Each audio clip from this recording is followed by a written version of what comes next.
There we go. Hello, everyone. Welcome back to Britton's Hangout Hour, episode 173. I am here with a whole crew today.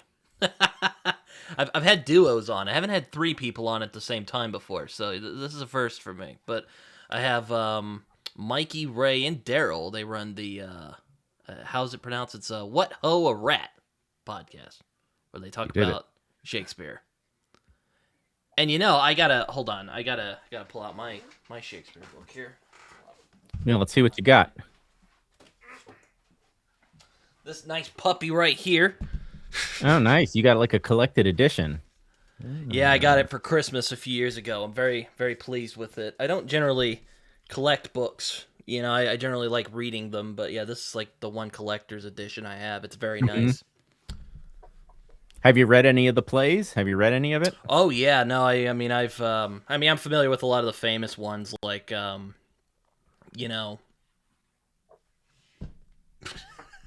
famous ones. Yeah. Macbeth and Richard III and Hamlet, of course. I was a theater kid, and I had a really great teacher, and she's like, okay, here's why Shakespeare's actually pretty awesome. And I was like, and I may have been that one kid who was like, whoa, this is cool. So, I do. So I've kind of been fascinated with Shakespeare ever since then. And also, I've watched a lot of the film adaptations. What is going on with my copy here? Looks like the spine's about to fall off. Anyway. So you're out in Oklahoma? Yeah, I am. Hence the name, nice. Smoky Dude. That's why. It's funny. So there was a thing going around on Instagram the other day of asking why people chose their names. I'm like, well, it sounded funny and it had a nice ring to it. So there you go. That's kind of the gist of it. Mm-hmm. But yeah, I found you on Twitter because I've seen you I'm sure you know. I don't know. Do you know who Aaron Gwynn is? Yeah, I do. I don't think Ray does. I don't think so. Yeah. I see you guys interacting sometimes, or Brad Kelly, who I've thought about getting on the show, but I don't know how to contact him. Yeah, I've read some of Aaron's books. Aaron is a good historical novelist. Yeah, I read his book All God's Children last year, and I really liked it. Me too. Though I was kind of like, the ending kind of threw me off, but aside from that, it was a good book. Mm-hmm. It had good dramatic pacing, I thought. Yeah, I kind of thought that like it was building up to something, and it's like, oh, we're in Kansas like 20 years later, and they're like chilling out and having a good time. I'm like, what? But that's beside the point. Yeah, good book though, nonetheless. I really enjoyed it. Okay, cool. So you saw us on Twitter. Yeah, and then I'm like, oh, these guys like talk about Shakespeare. I mean, this seems legit. So yeah, this is good. The viral marketing is working. Yeah, I've listened to a couple of your shows. It was quite nice. I'm forgetting the ones because my brain's always going in 12 different directions at once nowadays. I think that's consequence of living in the internet age. Mm-hmm. But it's all good. I guess I should ask the obvious question, like, how did you get started with this particular podcast? Was it just kind of like one day you're like, wouldn't it be funny if we did a Shakespeare show or something like that? Or was it something a little more dramatic? How did we start? I think it was you, Ray. I think I never even listened to podcasts. I thought they were really boring. I thought they were like AM radio was my impression. Like that's what I liked about them.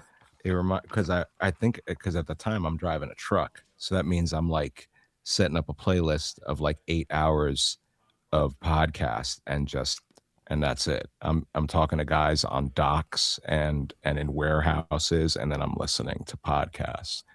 So I guess I probably tried to shop a podcast to you. Is that yeah, that's what happened. Is Ray said we should do a podcast, and I was like, those things are boring. And Ray was just like, you would be great on a podcast. Let's do a podcast.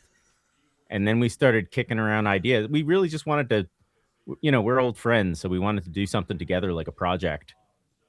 And we started shopping around ideas, batting some things back and forth. And I had been teaching Shakespeare. I'm a professor, and I've been teaching Hamlet for a number of years to classes and working on trying to make it funny. and point out like all the rude moments and the fart jokes and the places where he says French people have syphilis to keep 18-year-olds engaged. So I said to Ray, I've got all this Hamlet material. How about we do a podcast called Hamlet is an Asshole? And and then Ray was like, no. How about we call it What How a Rat? And thus it was born.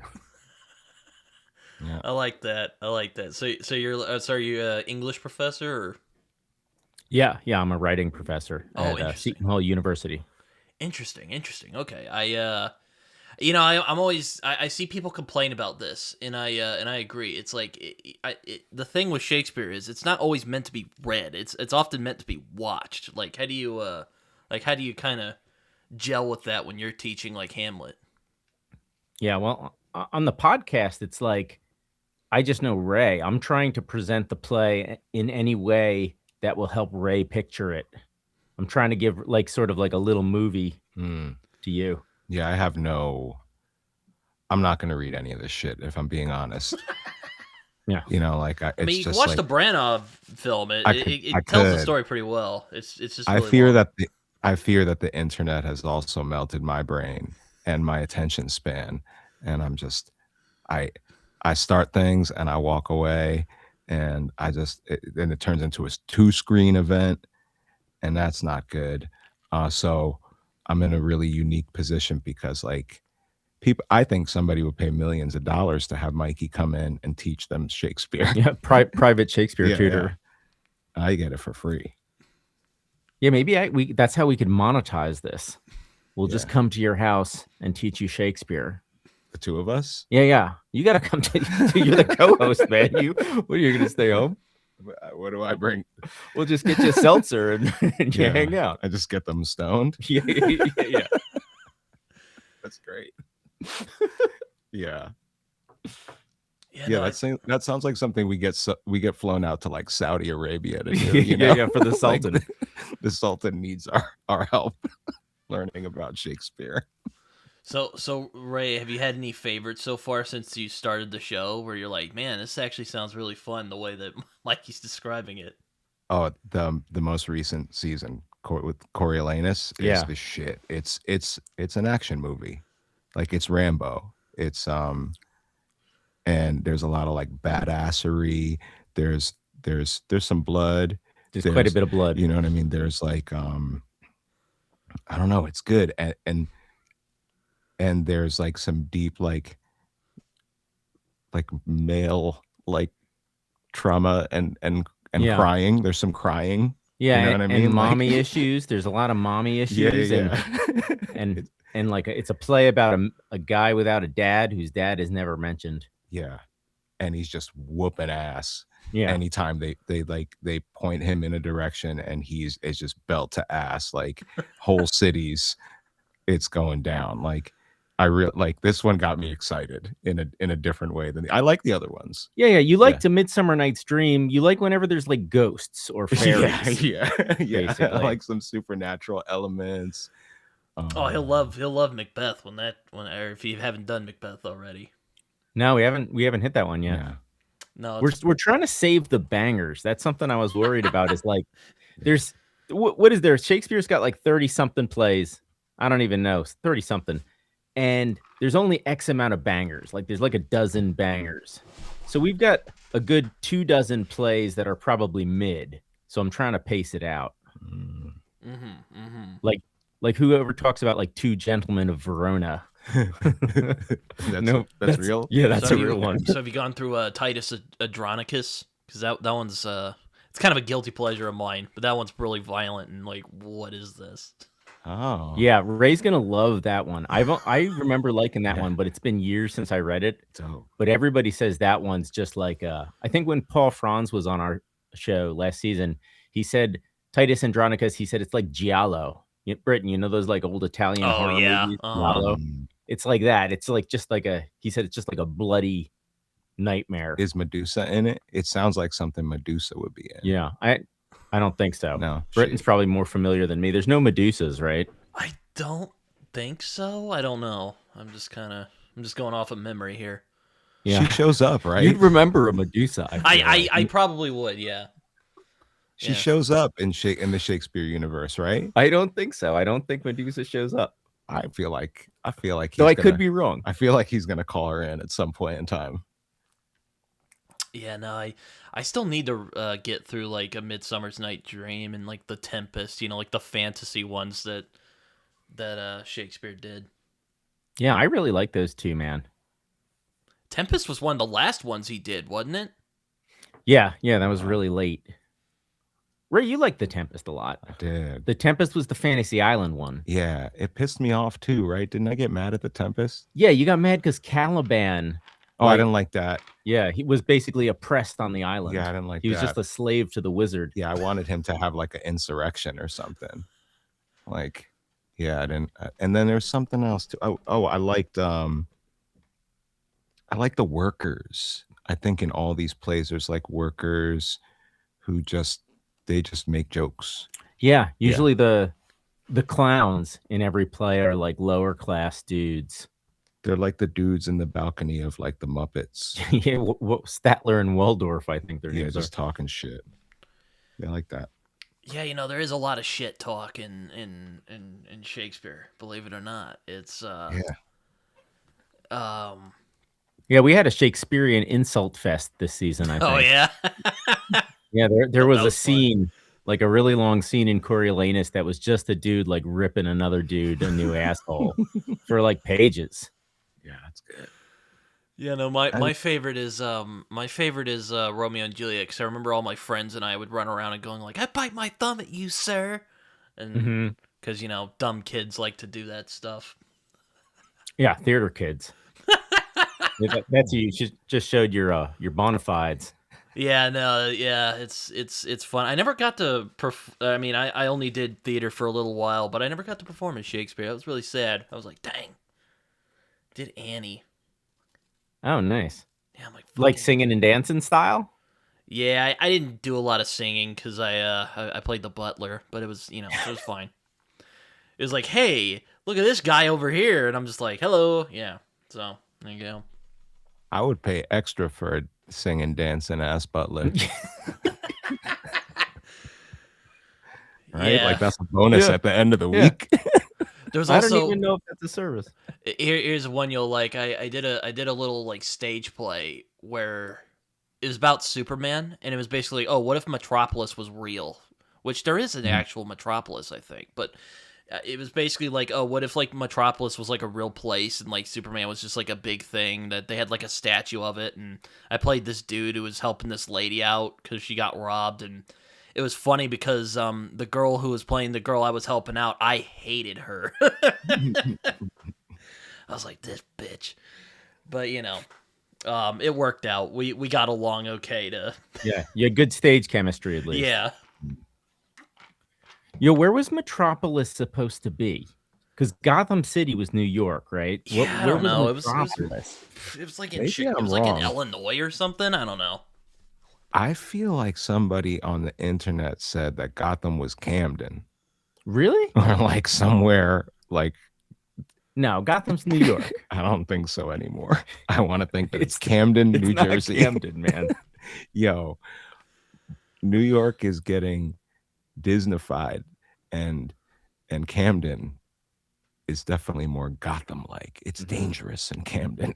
Yeah. I don't know. I've seen a lot of crime movies that take place in New York. It seems kind of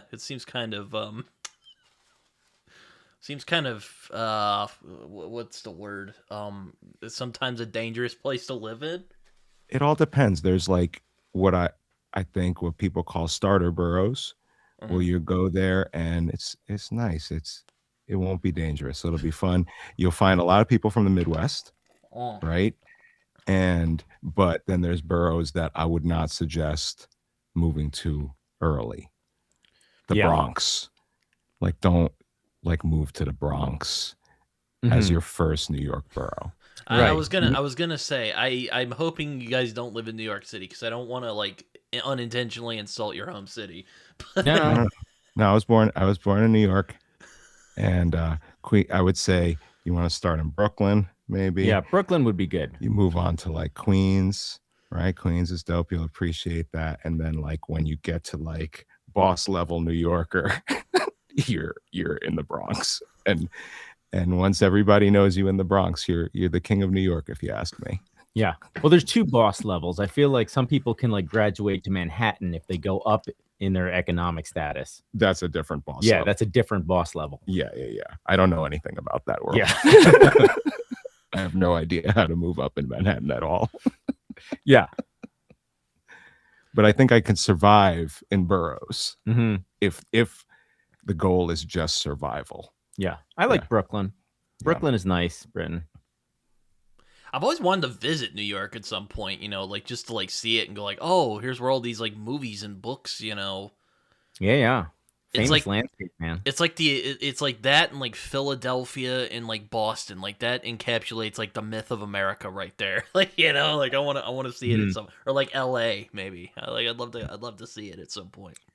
I went to LA last year for the first time, and I looked around and I felt exactly what you were saying. I looked around and I was like, I'm in like movies. Yeah. This is That's how Venice Beach felt to me. I was like, I've seen this a billion times in a billion movies. yeah. I'm on the beach with the bodybuilder guys and the skater dudes and the bikini chicks. This is really it. Yeah. When I was talking to a friend of mine from where the hell they were, from Spain, they wanted red cups, solo cups. They wanted us to send them red solo cups because that was the most American shit. And we That saw was 'em the in most parties, American thing out of everything. Yeah. That's funny. In every party in a movie. in every movie you see these little details that you just can't get in other parts of the world, and we just like toss them around. We don't care about a solo cup, like it means nothing, but these are like real unique American moments. Yeah. Yeah. Another thing people from other countries don't get to see is locker rooms and lockers in like the hallways of a high school. Mm-hmm. That's a very American thing. I've never seen British lockers. I don't know. Did Harry Potter have lockers? No, they just like waved their hand and like the air opened up a drawer and shit. Is that real? I haven't seen them. Can somebody Google that for me then? I was say, I don't remember lockers in Harry Potter. Yeah, I feel like they had all types of like secret compartments. They open up like a jacket and it would lead to another dimension. Mm-hmm. You just throw your garbage. And I your can trash in picture it. there. That makes sense. Yeah. Sorry, Britton. We're going Sorry. far afield. here. No. It's all good. It's fun. No, it's just like I'm always, because I read a lot of crime books. So I'm like, I don't know. It's either New York City or L.A. is like the most noir city in the world, and at least in America. I don't know. There's probably other Yeah. places in the world. Different flavors in noir, you Yeah. know?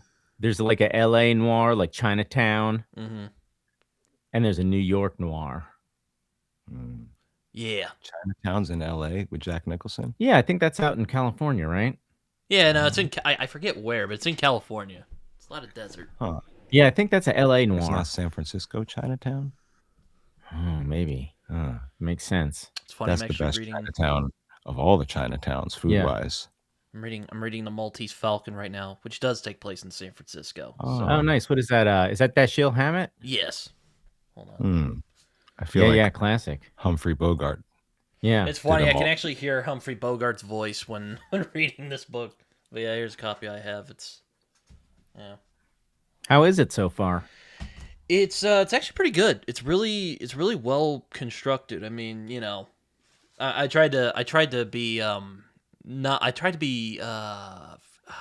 cognizant of the fact that in 2026, this was written in like the 1930s. I think this was just made in the public domain not too long ago.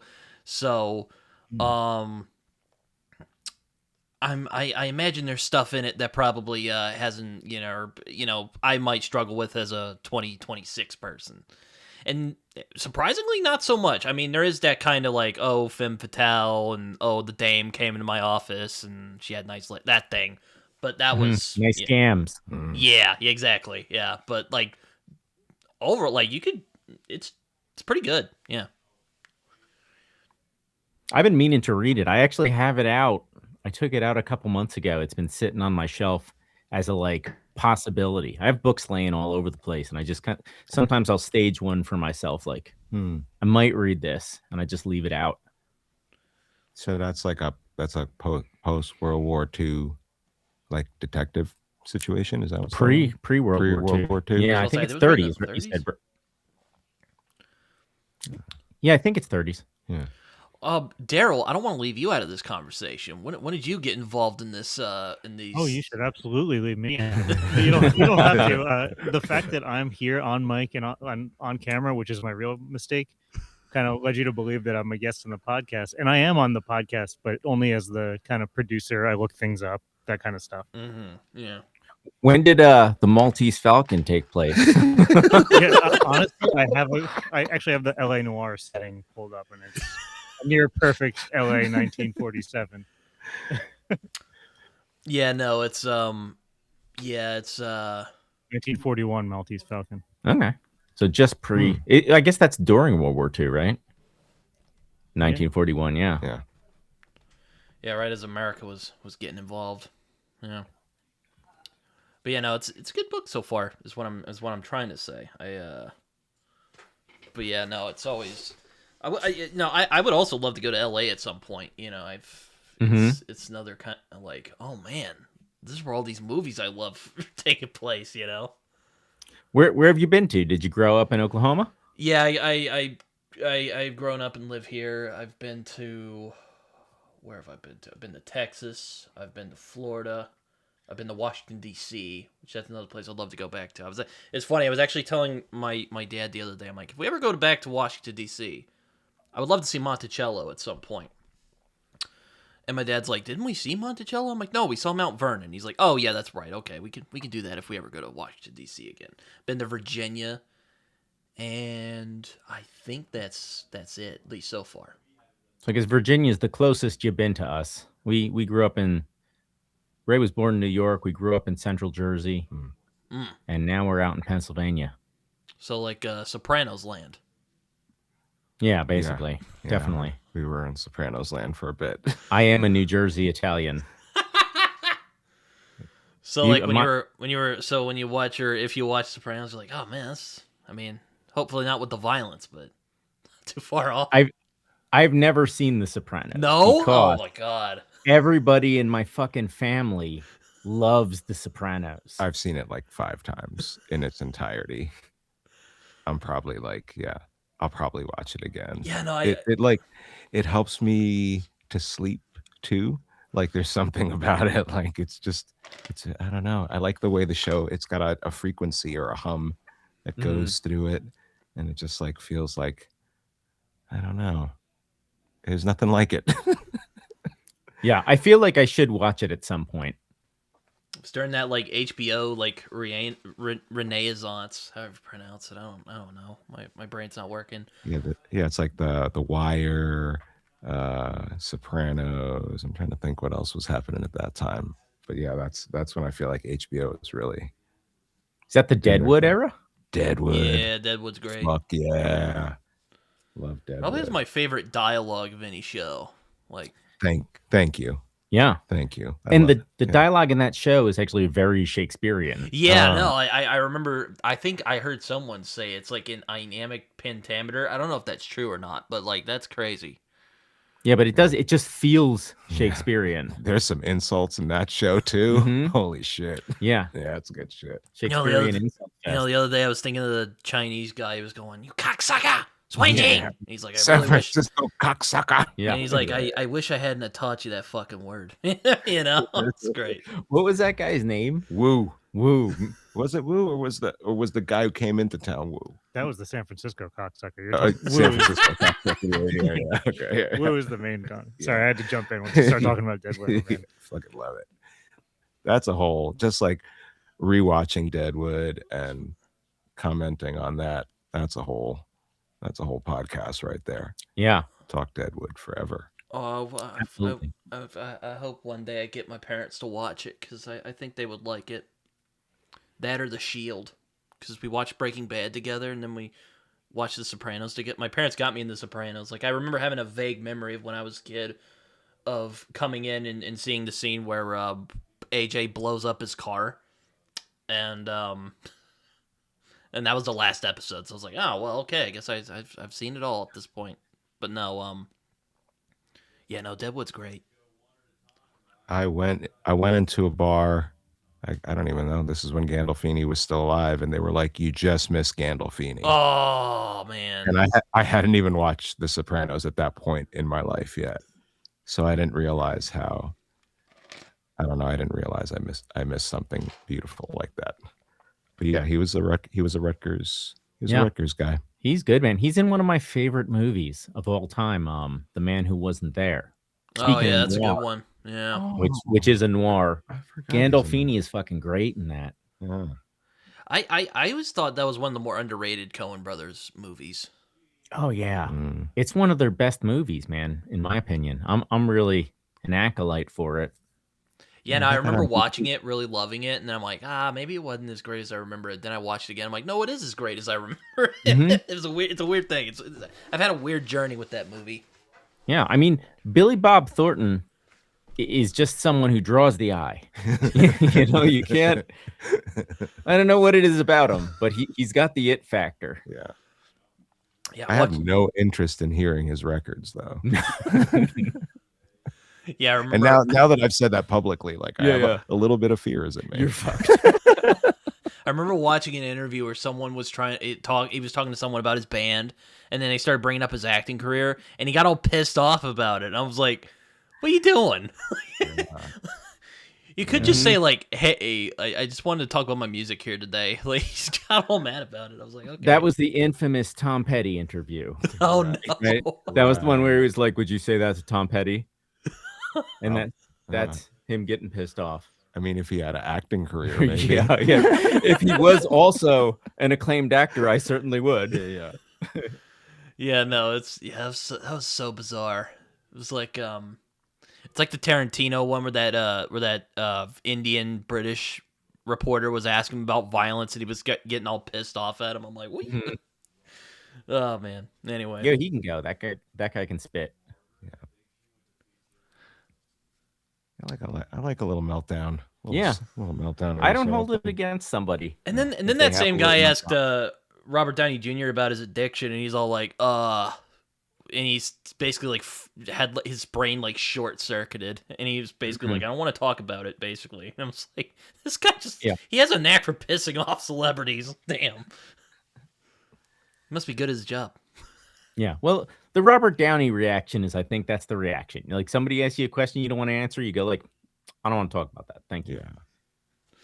But referencing the Tom Petty, Billy Bob Thornton is like a move for the future.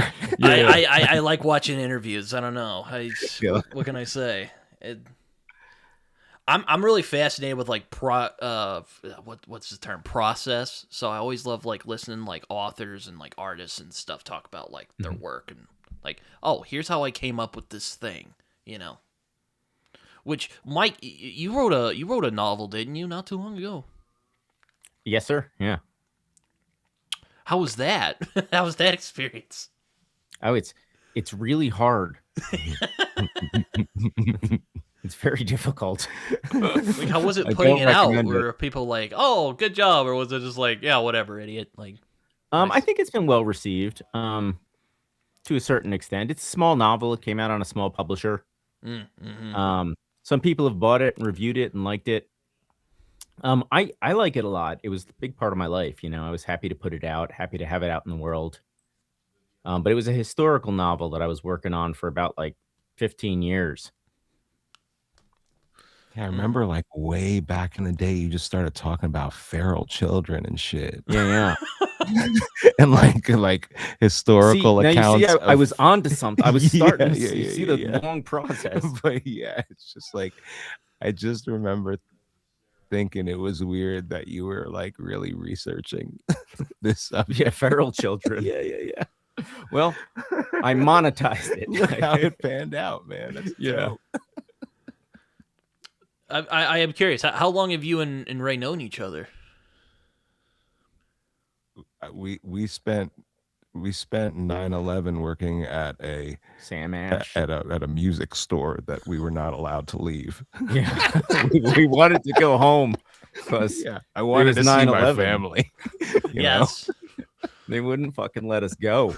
Everybody's watching the buildings go down. We're like, Yeah. we're leaving work. Somebody might come in and buy some fucking guitar strings, or like want to buy a a new bass rig. What or a something. day to go to work. Oh man. Yeah.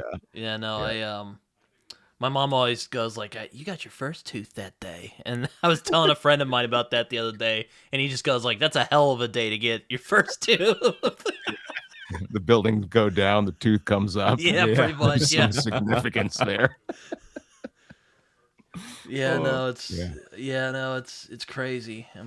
Yeah, I've grown up in some crazy times. I'll just say that. Yeah. You kind of seen a couple financial collapses and act of terrorism you got in there. You got a pandemic in there, Yeah, no, Donald Trump as president. Yeah. You know, that's been a journey. Yeah, you got a little bit of that in Yeah, there. and he was around when we were little kids too. Like Yeah. that. This is an effect you're probably missing. Is like, Yeah, he's some especially guy that was in like he would do a movie cameo or something, he and was or in have Home like Alone. or have like a Rap- board game. Rappers talked about him all the time. It was just like, you want to get like rich like Donald Trump because he owned lots of property and Yeah, gold was shit. he Atlantic City? Did he have shit in He Atlantic owned- City? Yeah, he had I forget the name of that casino, probably Trump Casino. If I'm Did he have the Yeah, Taj yeah. Mahal or something like that? yeah, that all that shit went to shit. What did not work out good for Atlantic City. No, that is a city in New Jersey on the shore of Britain. Yeah. You know what's funny? I was talking with a friend of mine the other day about one of those other like HBO shows called Boardwalk Empire, and I'm like, it was a good show, but there was just something like I still can't put my finger on it. I'm like, I don't know, it didn't ring true as some of the other like great HBO shows. I've heard that about that one, that it's a little underwhelming. Yeah, Is that AC, that show? Yep, Okay. Buscemi. Yeah. Buscemi's great. I think Tom Hardy shows up in that show. I could be wrong. No, I'm thinking about Peaky Blinders. I still don't need know to that see one Peaky either. Blinders. I still need to see that. Yeah, I like that. Give me anything with lots of accents and I'm in. Mm-hmm. What you were gonna ask something? No, I was just going to ask Ray, would it help on the podcast if I did more accents? I mean, if you want to, I'm never going to say no to that. Okay. But you got a lot of shit on your plate with, I got to get a voice coach. yeah. Maybe we could Do you like Macbeth in perfect fucking Scottish brogue? yeah. I would appreciate that. Like, Yeah. I think Ray will like Macbeth. There's witches and an assassination and guy absolutely losing his frickin' mind. I feel like we were taken to see Macbeth in high school, and that day I had a crazy allergy attack, and I took 2 Benadryl. I don't know why I took 2 Benadryl, because I'm probably like a sophomore in high school or something like that, and I nodded out. I didn't fall asleep. I nodded out. I was like probably making noises. It's like, is Yeah, it Ray wasn't- okay over there? Yeah, it was not Yeah. good. Was- But my allergies went away. And that was on the field trip Yes. to see Macbeth. Yeah. Oh man, know- Yeah. When I went to see Les Miserables with my French class, I fucking in the musical, like Les Miserables is going on, I just started puking. I just started fucking I was like running down the aisle. I wound up puking in the aisle like when the fucking musical's going on. So was there because I've been around you a long time. There's there's a sound before, right? Yeah. And then did the sounds happen before? Yeah. I was like, Oh. it's like, can you hear the people sing? I think it was just the bus ride didn't agree with me. We were on a bus for a while and I wasn't feeling very good. Yeah. But here's the magic of Broadway. When I was coming out of the bathroom, I thought I was tripping. All the puke was gone. Like I walked down the aisle back to my seat. There was no puke anywhere on the carpet. And I was like, God damn. Wow. It must have been like 5 minutes I was in the bathroom. you think they dealt with that a lot during that play? Yeah, it's like it's got tones that just set some people off, like strobe lights. Like sometimes people just puke when they watch Les Miserables. Yeah, my mom loved that shit, but I never got a chance to watch it. Or yeah, it was. Is it still on Broadway's? Oh, I don't know. My old music teacher, that's her favorite musical. She was a part of it, and I was like, damn. Isn't there a Hugh Jackman Les Miserables? I don't know. I I don't think remember so. any of it because I felt like shit when I saw it. Or, And or you're always, Russell Crowe? It can't be Russell so Crowe. you're always right? watching Les Miserables when you're getting just absolutely sick out of your mind. It's a theme we've noticed. I'm putting the pieces together every time I've been sick. It's been Les Miserables. No, I've only seen the music. I haven't read the book. I have some friends who really love the book, and I was like, oh yeah, okay, Yeah, is that Victor Hugo? yeah. And it's like, well, No, he had- like the first like 70 pages is the priest just running around doing his thing. And I was like, yeah, okay, well, I don't mind like, I've read Lonesome Dove. I don't mind like slice of life stuff. Yo, fuck Lonesome Dove, man. That's a good one. That's a banger. Yeah, I read that in 2024, and I was like, okay, let's see if it's good, and it is really good. So there you go. I think the only thing I remember about Victor Hugo is I heard he had a party trick. He would, I think he would stick a whole orange in his mouth and eat it for his dinner guests, like as a trick. That's. I mean, I would clap for that. Yeah. Well, that's better than I don't know. Is this like a clementine, or this is like a? I don't know. I'm pulling this out of my ass. I just kind of remember that he had a party trick where he stuffed an orange in his mouth and went like, Well, ate shit. the whole thing.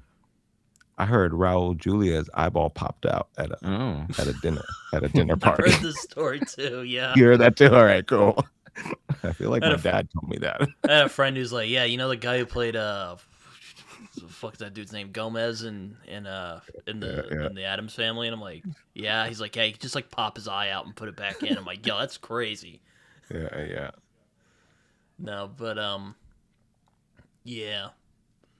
It's that's weird. Now I've only seen the musical / the movie that came out with Russell Crowe singing really weirdly, but apparently it's like the right pitch. I don't know. Russell Crowe, man. Melodyne. They put the auto tune and the Melodyne on him, maybe. How did your tummy feel? Yeah. Oh, you fine, consider- from what I remember. Yeah, no, it's funny. Last time I went to Florida, my stomach was just fucking weird all week. Like I could still eat and whatnot. I looked it up. I'm like, my appendix isn't like bursting or anything, is it? And it's like, no, you probably have like, and it in the AI was like, no, you probably just like, I don't know. It's probably stress. I'm like, what the fuck am I stressed about? I'm in Florida. What are you doing? It's gone now, but it's. Yeah. So what's your, you mind if I ask you a question? Oh yeah, no, feel free. Yeah. What's your podcast journey been like? What's my podcast? What have you learned? Who have you talked to? What's been going on your journey? I've talked to a good amount of people. I don't know if you watch BookTube very much. No, I tried figuring it out to promote my novel, and I just like got pissed off and threw the phone. Like that was as close as I got. That's fair. There's a lot of people. One of my friends, his name's Raph. He just goes like, you know what? BookTube doesn't even exist. Like he's just dropping the Matrix on everybody. But anyway, can you find me a BookTube guy? I need a BookTube guy of like your generation to help me out. I watched. Well, I started out. I was talking to just friends of mine, going like, oh yeah, whatever, and I would do it by like. I would record my screen, and then I'd have my phone, and the audio would just catch, and it was really bad. Like, the audio's really bad in those. I can't watch those anymore. And then a friend of mine's like, hey, you should try this thing called OBS. And I was like, oh, really? And I tried OBS, and that's what I use now. Oh, man, I've talked to a lot of people. I've talked to authors and artists and... truly interesting people. I've met like scholars and yeah, just a lot of. I met a guy who's an actor. That was pretty fun. I'll have to look through it actually, because yeah, I've met a lot of interesting people. A lot of booktubers though, because you know. Hold on. Do you ever do solo episodes? Yeah, I've done episodes where it's just me and I'm streaming. I'm probably actually going to do that for when I get to 200. So, yeah, just to kind of, you know. What's that like? Like solo Britton? Like what do you talk about mostly? Well, you know, I just kind of go like, "Oh, we made it," and then I answer questions from my audience. Yeah. So wait, so which is so will mostly people- like, "Hey, what books have you read recently?" Like, it's a lot. So people might express in the chat if they've gotten sick to Les Miserables. I mean, you can feel free to let me know that. But Yeah, please feel free. yeah, if you tell me you got sick, like, you know, let me know. It's the first time I've heard of it. I always get the. I don't know. It's funny. I was telling my mom the other day. I'm like, I'm always attracting weird people to me. I don't know why that is. And she's like, you know what, Britton, it's because you're a nice guy. And I'm like, well, okay. Hopefully that's why. I don't know. Yeah, I at my job I tend to attract a lot of the customers that no one else can deal with. I feel like the homeless people really dig me. I feel like a lot of people like trauma dump on me and then they just walk away. Oh, also like sometimes people drop like real random racist shit on me, not to me, Right. not to me, just on you. but like thinking that like this guy knows what's like, up. Like you see that guy? Yeah. Like on the corner. This was the one. Remember, there's one rule. Yeah. There's one rule. Oh yeah, I forgot about that. Yeah. Forgot about the rule. But yeah. No, I think it's because you're good people, so like people feel comfortable around you saying whatever, you know. You know, the people who listen to the podcast are pretty weird. I mean, I think people who are attracted to our podcast are generally very special people. I'm still gonna do call-in. Yeah, we're gonna do a call-in episode actually after we talk to you, where we answer some voicemails and stuff. Trying to find the like most interesting people I've met recently on my show. Yeah. I Can we advertise our hotline? It's like, what are you wearing? It's like, it's not that type of show. No, we got a real hotline, man. We were trying to put the word out. 908-899-2257. That's the What Ho a Rat hotline. If anybody needs, you don't even need to listen to the podcast. Just give us a call. So where'd you come up with the title? Is that from Shakespeare? Or is it just kind of like you guys were like smoking up one day and you're like, yo, you know what would be funny? What ho a rat? It's from Hamlet. It was actually it was a line that stuck with Ray. Yeah. Because I was going to call it Hamlet as an asshole. And while we were talking through the play, Ray heard, I think there's a spot where Hamlet is stabbing Polonius, who's behind the curtain. And somebody says, what ho, help. And then somebody else says, how now, a rat. Oh. And I think Ray kind of misheard it and was like, didn't somebody say what ho, a rat? And so he kind of compressed it a little bit. Yeah. So we put an ellipsis in there. So it's technically correct. Oh, that's why you put that in there. Yeah. English professor. Yeah, I fixed the grammar on it so we're not wrong. Thanks, man. Yeah, no, it's funny. I noticed, thing you notice, I mean, more I read about Shakespeare, more I noticed it's like, I don't think a lot of his plays are meant to be taken completely seriously, because like Hamlet is kind of, you said Hamlet is an asshole. He's just an indecisive fucking sourpuss. Yeah. Much of the time. And I'm like, I don't know if this guy's meant to be a tragic hero. I think he's satirizing something. I don't know what he's satirizing, but he's satirizing something. They're all funny to me. Shakespeare's a funny dude. Like Romeo and Juliet, where Romeo's like, oh, Rosaline, and then he's like, oh, but look over. Dude's a total gooner. Like, dude's a total gooner. Like, to the nth degree, you know? Or is it Isn't there simp? a I don't new- know, that Gen Z slang. I Is sometimes get- there a new Romeo and Juliet or a new Hamlet coming out or a new? There's something with the dude from. There was Hamnet that just came out. Oh yeah. Are we supposed to address that on the podcast? I didn't see it. It looks Oh, like yeah, bullshit. I don't really. I heard some people who really liked it, but I was just kind of like, I want to read the book first before I see the movie. Yeah, I'm skeptical. Yeah. Yeah, no, it was the same thing with Project Hail Mary. I thought it was going to come out in like May, and then it's like, no, it just came out last month. I'm like, fuck. So, yeah, there you go. What is Project Hail Mary? Oh, it's this science fiction book that just recently turned into a movie that like blew up, and all my friends were like, oh my god, this movie's great. And I was just like, oh man, that's unfortunate. It's a science fiction book for those who might not know, but yeah, it's by the guy who did The Martian. Did you ever see The Martian? Oh, Was that a Matt Damon? That was a Matt Damon joint. it's just Matt Damon though.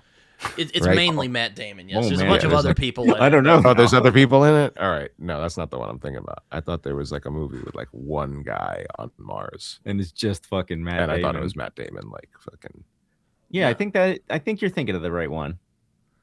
Yes. But I haven't seen it. I don't know if there's any other people in it. Matthew McConaughey. That was Interstellar. Is that a one man in space movie? No, I think the Matt Damon one is One Man in Space. Interstellar's got a lot of people. I don't know. Well, Matt Damon was in that one. He just was in it for like 5 minutes. Mm. Speaking Imagine of how Matt much Damon, oh sorry, you save a lot of money just doing a one man in space production. Yeah. Yeah, All you need is some sand. you know, a lot of sand. Yeah. yeah, no, I'm hoping to reread the Odyssey next month. I'm gonna start a reread of I'm gonna do it as a buddy read with my subscribers or whoever is interested in doing a buddy read of the Odyssey with me. Oh, that's fun. Which should be fun because the new movie's coming out, and I'm like, well, I got to do something for it. You know, I haven't read the Odyssey in a long time. Yeah. Christopher Nolan. Yeah, I think that's the Nolan jam. Wow.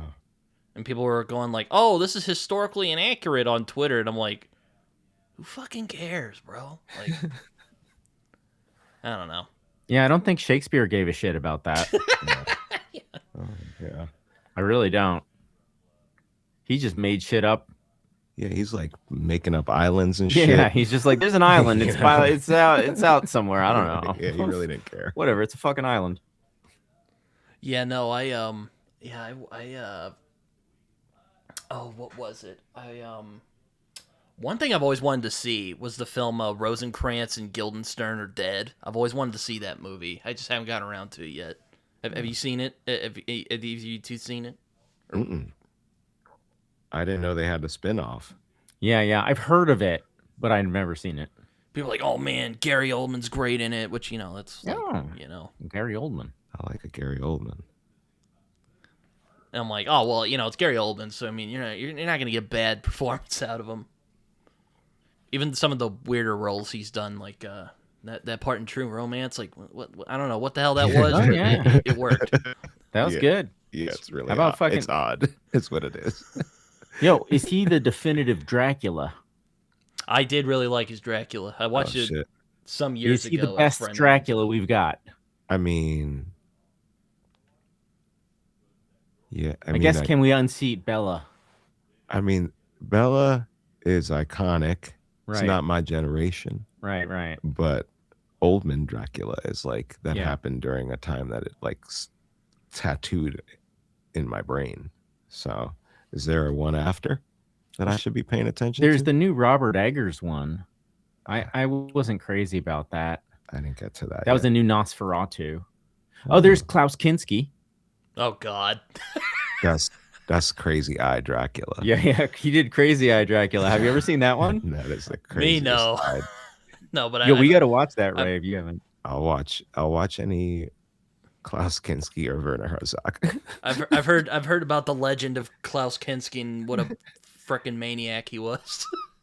You got to watch My Best Fiend. Yeah. Yes, watch My Best Fiend. It's Oh, a God. documentary about their working relationship, and it's complicated. I've heard stories. Like I heard one where I don't know if it's true, but like Herzog like pulled out a gun and like threatened to shoot him and then himself if he didn't do the scene. And I'm like, that's fucking crazy. Yeah. Makes Marlon Brando look like the nicest Yeah. dude in the planet. Yeah. Yeah. I mean, what did they pull across the jungle or up a mountain? A boat, a steamship. They pulled it over a mountain on like a DIY budget. And that's the movie. Yeah.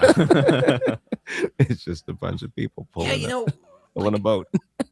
Werner Herzog, man, like I've only seen like a few of his movies, but he's just such an interesting character. He's like, it's like David Lynch. He'll just randomly do shit, and you're like, what? Like he showed up in Rick and Morty once, and you're like, what was that? You know, or he was like in what else did he randomly show up? Mandalorian. Yeah, he showed up in The Mandalorian because he liked the puppet. I'm just like, Yeah. I think he was like a demon face or something in the Robin Williams movie, What Dreams May Come. Oh, no shit. I think.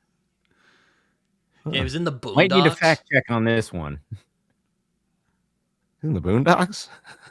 Yeah, he was in the Boondocks. He was in the episode when Obama gets elected. I got to go back then. I did not realize that. Yeah, no, it was. Oh man, I'm just like, I don't know how he gets involved with this, but yeah, it's again. He's kind of like, it's like him and David Lynch are kind of in competition. Who shows up in the most random shit? Yeah, they made a movie together, actually. Did they? Not as artistic collaborators, but I think Lynch helped secure the funding because they were talking and they were just the story that I heard was they were talking and Werner Herzog was saying to Lynch, like, nobody makes just like good regular movies that tell a story. Oh, that's And Lynch was like, let's do it. Straight Story or something? No, Or- my son, what have ye done? Oh, Oh. What's the Disney Lynch? The Disney Lynch is Straight Story, Straight Story. Okay. and that's a Lynch. My son is a Herzog that I think Lynch helped secure the funding for. Yeah, I was just I was watching a video of basically just David Lynch, doing his David Lynch thing, and I'm like, God, he's a interesting character. Yeah, he's the best. Yeah, He's the best. he's a one of one. Yeah. Yeah, I have Blue Velvet over here. I haven't watched it yet. I've been so bad with watching movies lately. No, you're in for a treat. Yeah. Yeah, my favorite's Elephant Man because like I watched it when I was like, I don't know, 12 or 13. I was like, bro, this is so sad. My parents had that on when I was very young, and I didn't know how to take that shit. There was like really no like parents weren't like shielding their children from these things back then. It's just like whatever's on, just Mhm. go play over there if you don't like it, or whatever that was. And the Elephant Man just confused me. I was like, what the fuck is going on? And I confused it with Mask. I think I was really young. Yeah, that makes feel sense. I feel like it was around the same time. I don't know. Yeah, you gotta. They're both about deformed people. Yeah, I guess so. But Sam Elliott is in one. Cher is in. Cher is in Mask. Is David Bowie in one? Good question. Is David Bowie in the Lynch one? I don't Why do remember David Bowie. No, I don't think David Bowie's in the Elephant Man. I'm just going off the gut. I don't like. Yeah. Like this is like what I remember from being very very young. No, Yeah. I remember. Yeah, Anthony Hopkins is in Elephant Man. That was weird. After seeing him in like Silence of the Lambs, he's playing like this super nice dude. He's just trying to help John Hurt. Yeah. Yeah, John Hurt and a lot of makeup. Derril, you got it? Is Bowie in the Elephant Man? I had to unmute my mic. Sorry. Yes, but on Broadway. Okay. Oh. Yeah, I'm getting it all mixed up. I mean, that's a deep pull. You nailed it. I don't know as far as I'm why concerned. that's in my head. Yeah, no, I watched Eraserhead during COVID. I still can't make heads or tails of that movie. Like I'm just like, okay, I think he's saying something about fatherhood. I don't know what he's saying, but he's saying something. I don't know what he's going on about. Have you watched it a second time? I have not. I probably need to. Have you watched it more than once, Mikey? Which one? Eraserhead? Yes, Yeah. definitely. I've seen it a couple times. How about you, I revisit every few years. Derril? Have you seen it more than once? I've not seen it at all. Yeah. I don't know. When you do see it, let me know if you feel like watching it a second time. I thought it was fucking awesome. Like I thought it was really good. I don't think I'm gonna watch it a second time though. It just didn't feel called back. No. It made me feel things that I didn't feel previously. Mm-hmm. Yeah, I feel wanted that to way take. about Eyes Wide Shut, but I've watched it like 4 or 5 times, and I swear I'll never watch it again. Yeah. Each time. Yeah. Oh shit! Britton, have you seen Eyes Wide Shut? Oh yeah, I've seen most of Kubrick's film. The only one I haven't seen is The Killing, which I own. I just haven't watched it yet. You know, it's funny. I thought like Kubrick made like these weird sex movies when I was a kid because like I would look on Just because Wikipedia Eyes Wide Shut. and there's a photo and there was a photo at the time of just this weird mask that looks like a man. And it's like, and it's the mask from The Killing. I thought like The Killing was like a weird sex movie, and then I ended up watching some of his films later and going like, oh, he's just These aren't weird sex movies at all. Only Eyes Wide Shut is the weird sex movie. Yeah. You're watching like 2001, and you're like, "Where's all the weird sex? What's up with this fucking computer?" Fuck is this monolith? Yeah. Clockwork Orange is kind of a weird sex movie. That's Yeah. true. Yeah. Yeah, I love Clockwork Orange.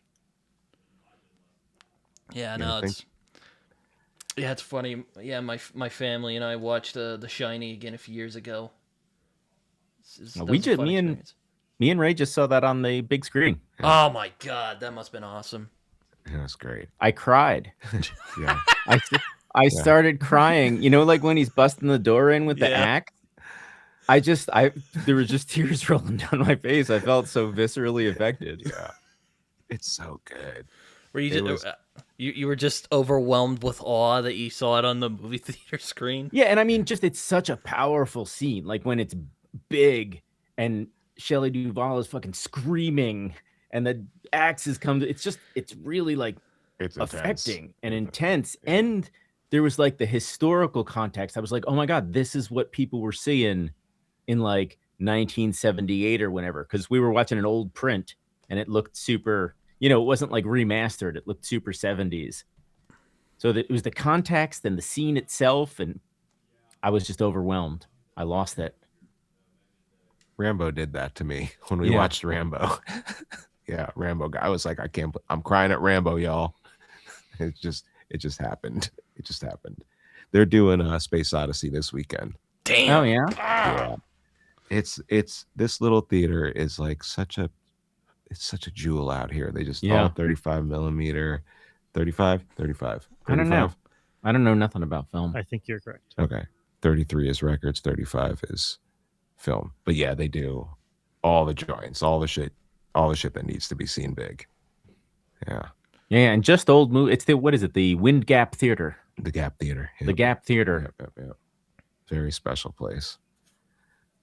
Yeah, every time I go there, I look at the poster, and they were playing Starman, the John Carpenter movie. I wanted to go see that one. Yeah. They play great shit. We saw some John Carpenter over there. We saw Big Trouble in Little China. yeah. I also saw that during COVID, and I was like, huh, kind of goofy. It's really Oh yeah, And then I watched it. I'm like, oh, now I see what they're doing. Okay. Yeah. Yeah, He's it's supposed to be goofy. Kurt Russell's supposed to be the kind of goofy sidekick idiot guy. He's basically, his delivery is 100% John Wayne. Mhm. Like he's doing the same shit. It's Yeah, funny it's fun. because like I remember watching it the first time. I'm like, what is up with Kurt Russell? The little small Asian guy he's hanging out with is far more like competent than he is. yeah. And then I end up like Yeah. finding out later, like, oh, that's the point of the movie. Okay, I'm like, Yeah, that's the gag. It's so fun, that movie. I love Kurt Russell. He's great. Yeah, he is fun.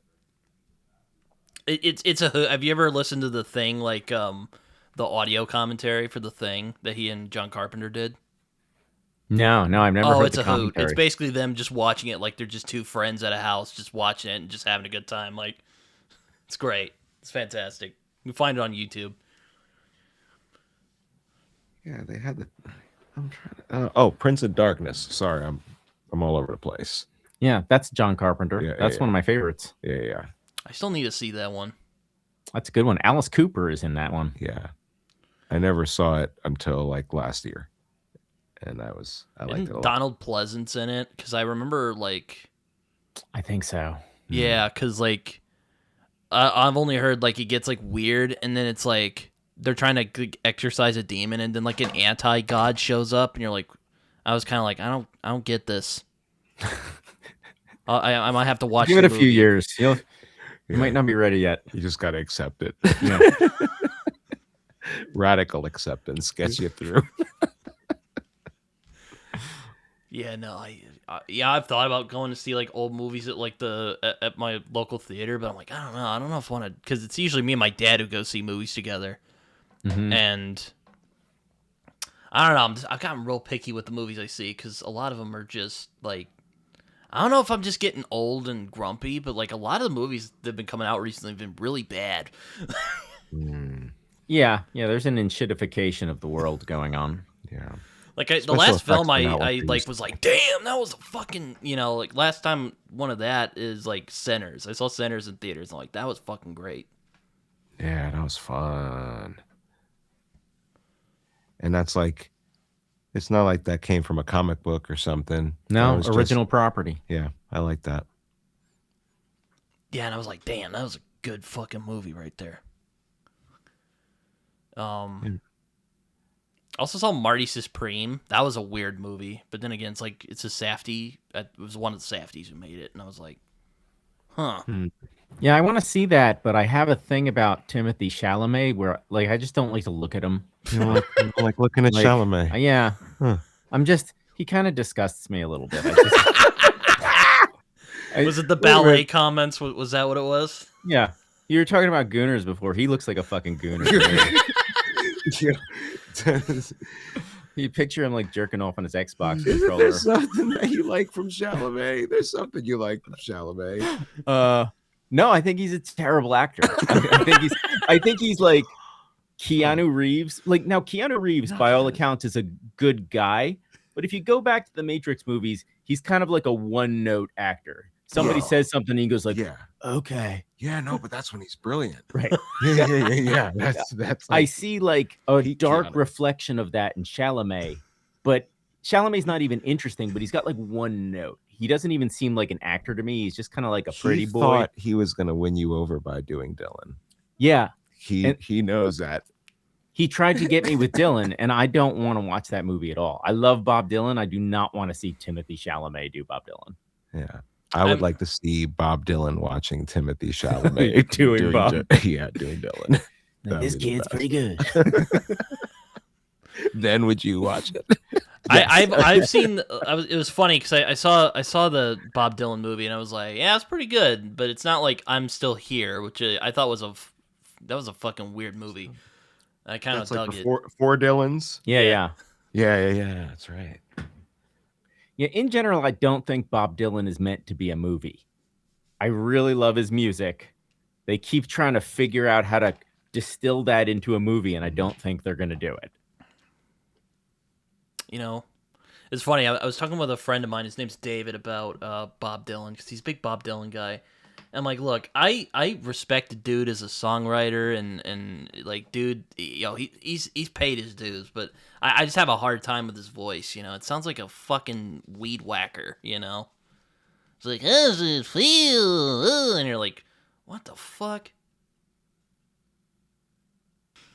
There he is. Okay. Oh, you can hear me now. Okay, great. All right. Yes. Yep. Yes. We were about to shit on Bob Dylan. Well, I was gonna give you the story of how I've grown. It's like Dr. Strangelove, how I grow to get over myself and love the bomb, or whatever the subtitle is. But like 2024 was how I got over myself and started appreciating Bob Dylan.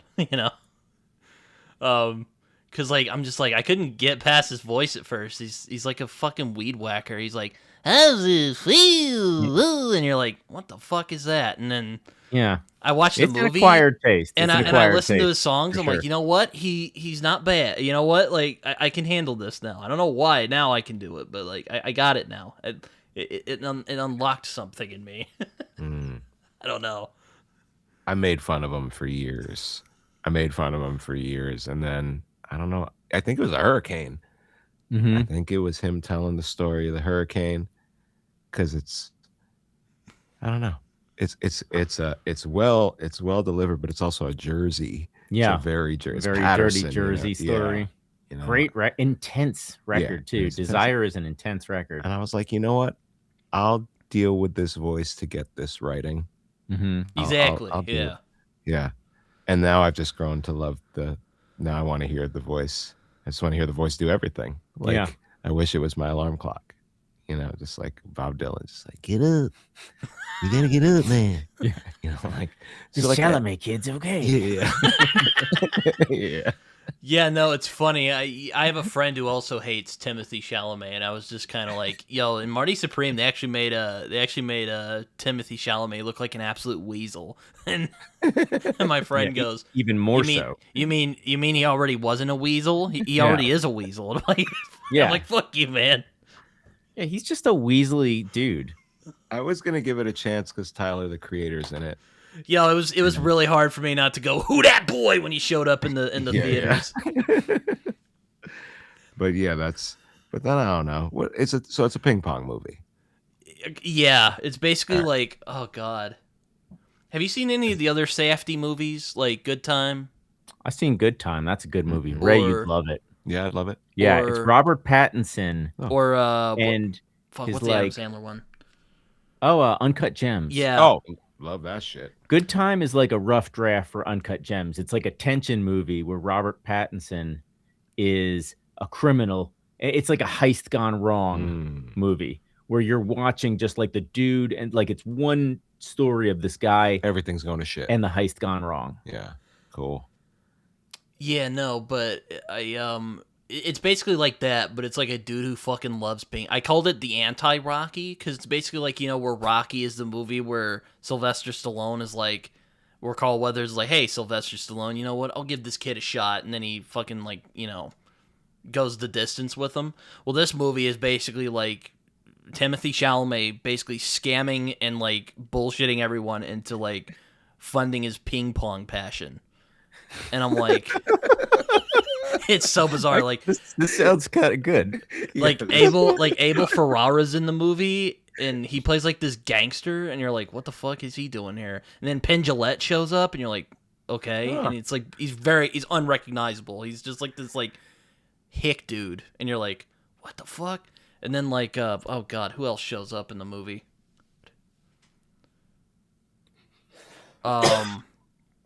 That dude, that homeless guy who had that like radio voice that was like a meme like years ago. He's in it for like 5 minutes, and like Tyler the Creator's in it. So you got a whole stacked cast there. So I didn't know he was like a scammer in the movie. I thought he was like this great ping pong player. Like he's a ping pong player, but he also like scams a bunch of people, and it's basically it's he's like a ping pong shark, if you will. Like a ping pong crime movie. Great. Pretty much, yeah. My interest is peaked now. Yeah. Yeah, no, it's a weird fucking movie, and I was just like, what the fuck? Like, I took my dad to it, God bless his soul, and I'll sometimes take him to these like weirder art house films that I'm like, oh, this looks like an interesting film, and my dad was like, so what was the point of that? Like, fucking ping pong? I'm like, I don't know. I thought it dragged a bit in the third act. Like, no one knows how to fucking pace a movie anymore. I was complaining about this to some friends of mine the other day, and I'm like, no one knows what the fuck they're doing anymore. Like, I even watched like Killers of the Flower Moon. I'm like, this should have been a fucking miniseries, man. Like, what are you doing? What are you doing, Marty? Yeah, that wasn't a strong Scorsese. It took place in my home state too, so I was a little offended. It was watchable. I thought. Yeah, I'm just like, damn, dude. I'm like, nobody knows how to fucking pace anything anymore. It's or maybe they do. I'm just not watching the right movies, but Now, pacing is weird now. I think people pace things a lot more frenetically. Like, stuff is very much like if you watch the new Star Wars compared to the old Star Wars, there aren't scenes of people just kind of like standing around talking. Something's always happening in a modern movie. yeah, or oh god, I don't know. It's not like people standing around is a bad thing. Like, I don't mind films where it's just like, like Glengarry Glen Ross is a great movie, and it's just people yelling at each other and ripping each other a new asshole.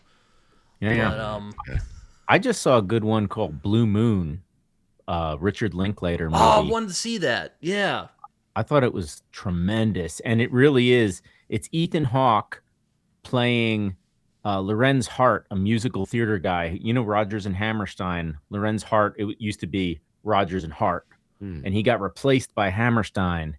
And it takes place on the evening where Rodgers and Hammerstein have just released Oklahoma, this big success.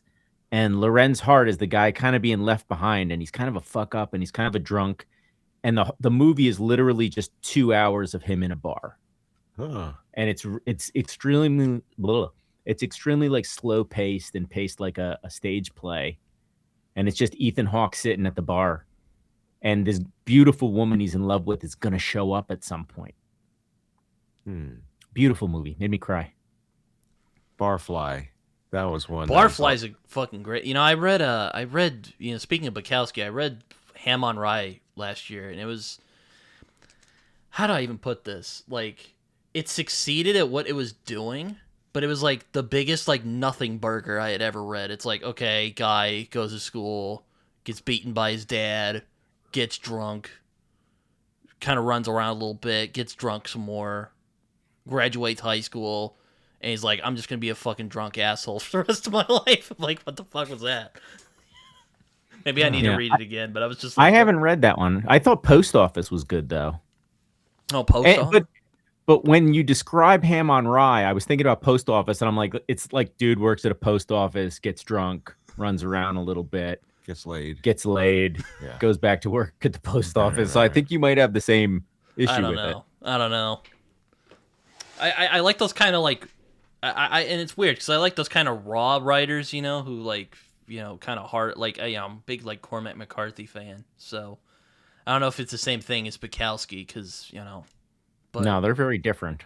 No, but I like those authors who like touch on like that like transgressive like like we're gonna push boundaries, and I'm like, yeah, it's just a dude getting drunk and getting him beaten up by his dad and banging women, which like, hey, there's nothing wrong with that, Well, there is something wrong with getting beaten by your dad, but it's like Skid Row fiction, dude down and out in L.A.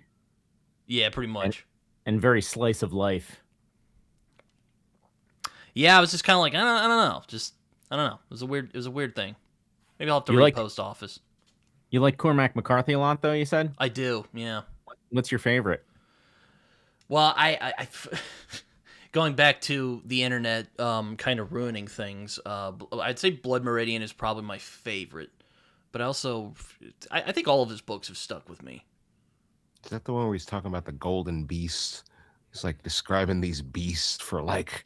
Yeah, I gave Ray a copy of Blood Meridian decades ago, and it was a mistake. Like I think, it's not. Yeah, I did like the golden beast part stuck with me, but like it's a tough read. You probably should have thrown. I should have thrown The fucking Road at The me. Road or No Country for Old Men. My kid read The Road. I was like, maybe give me something a little heavier. Yeah, and then you threw that shit at me. Yeah, the Road is light and easy to read. No Country, you'd love No Country. Yeah, No Country's great.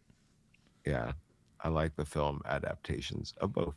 Yeah, I mean the film of No Country is really close to the book. Yeah, I mean it obviously has to compress some things and leave some things out, but it tonally captures something about the book, I think. His crazy eyes are on the level of a Klaus Kinski. Yeah, a little below. Yeah. I believe that Klaus Kinski might hurt me. Well, that's how I first kind of came across Aaron, because he's like a literal like scholar of like, and I heard they're doing a biography soon. It's by the guy who did the Larry McMurtry biography. I'm like, why didn't you just let Aaron do it? He probably would do a good job at it, but you know. Oh yeah, whatever. he's a good writer too. But yeah, I mean, but yeah, I'm a big fan of his. I like his I can't even describe it at this point. It's like take a shot every time I bring up Cormac McCarthy on this show, but Yeah, Cormac's the best, man. he's great. He's great.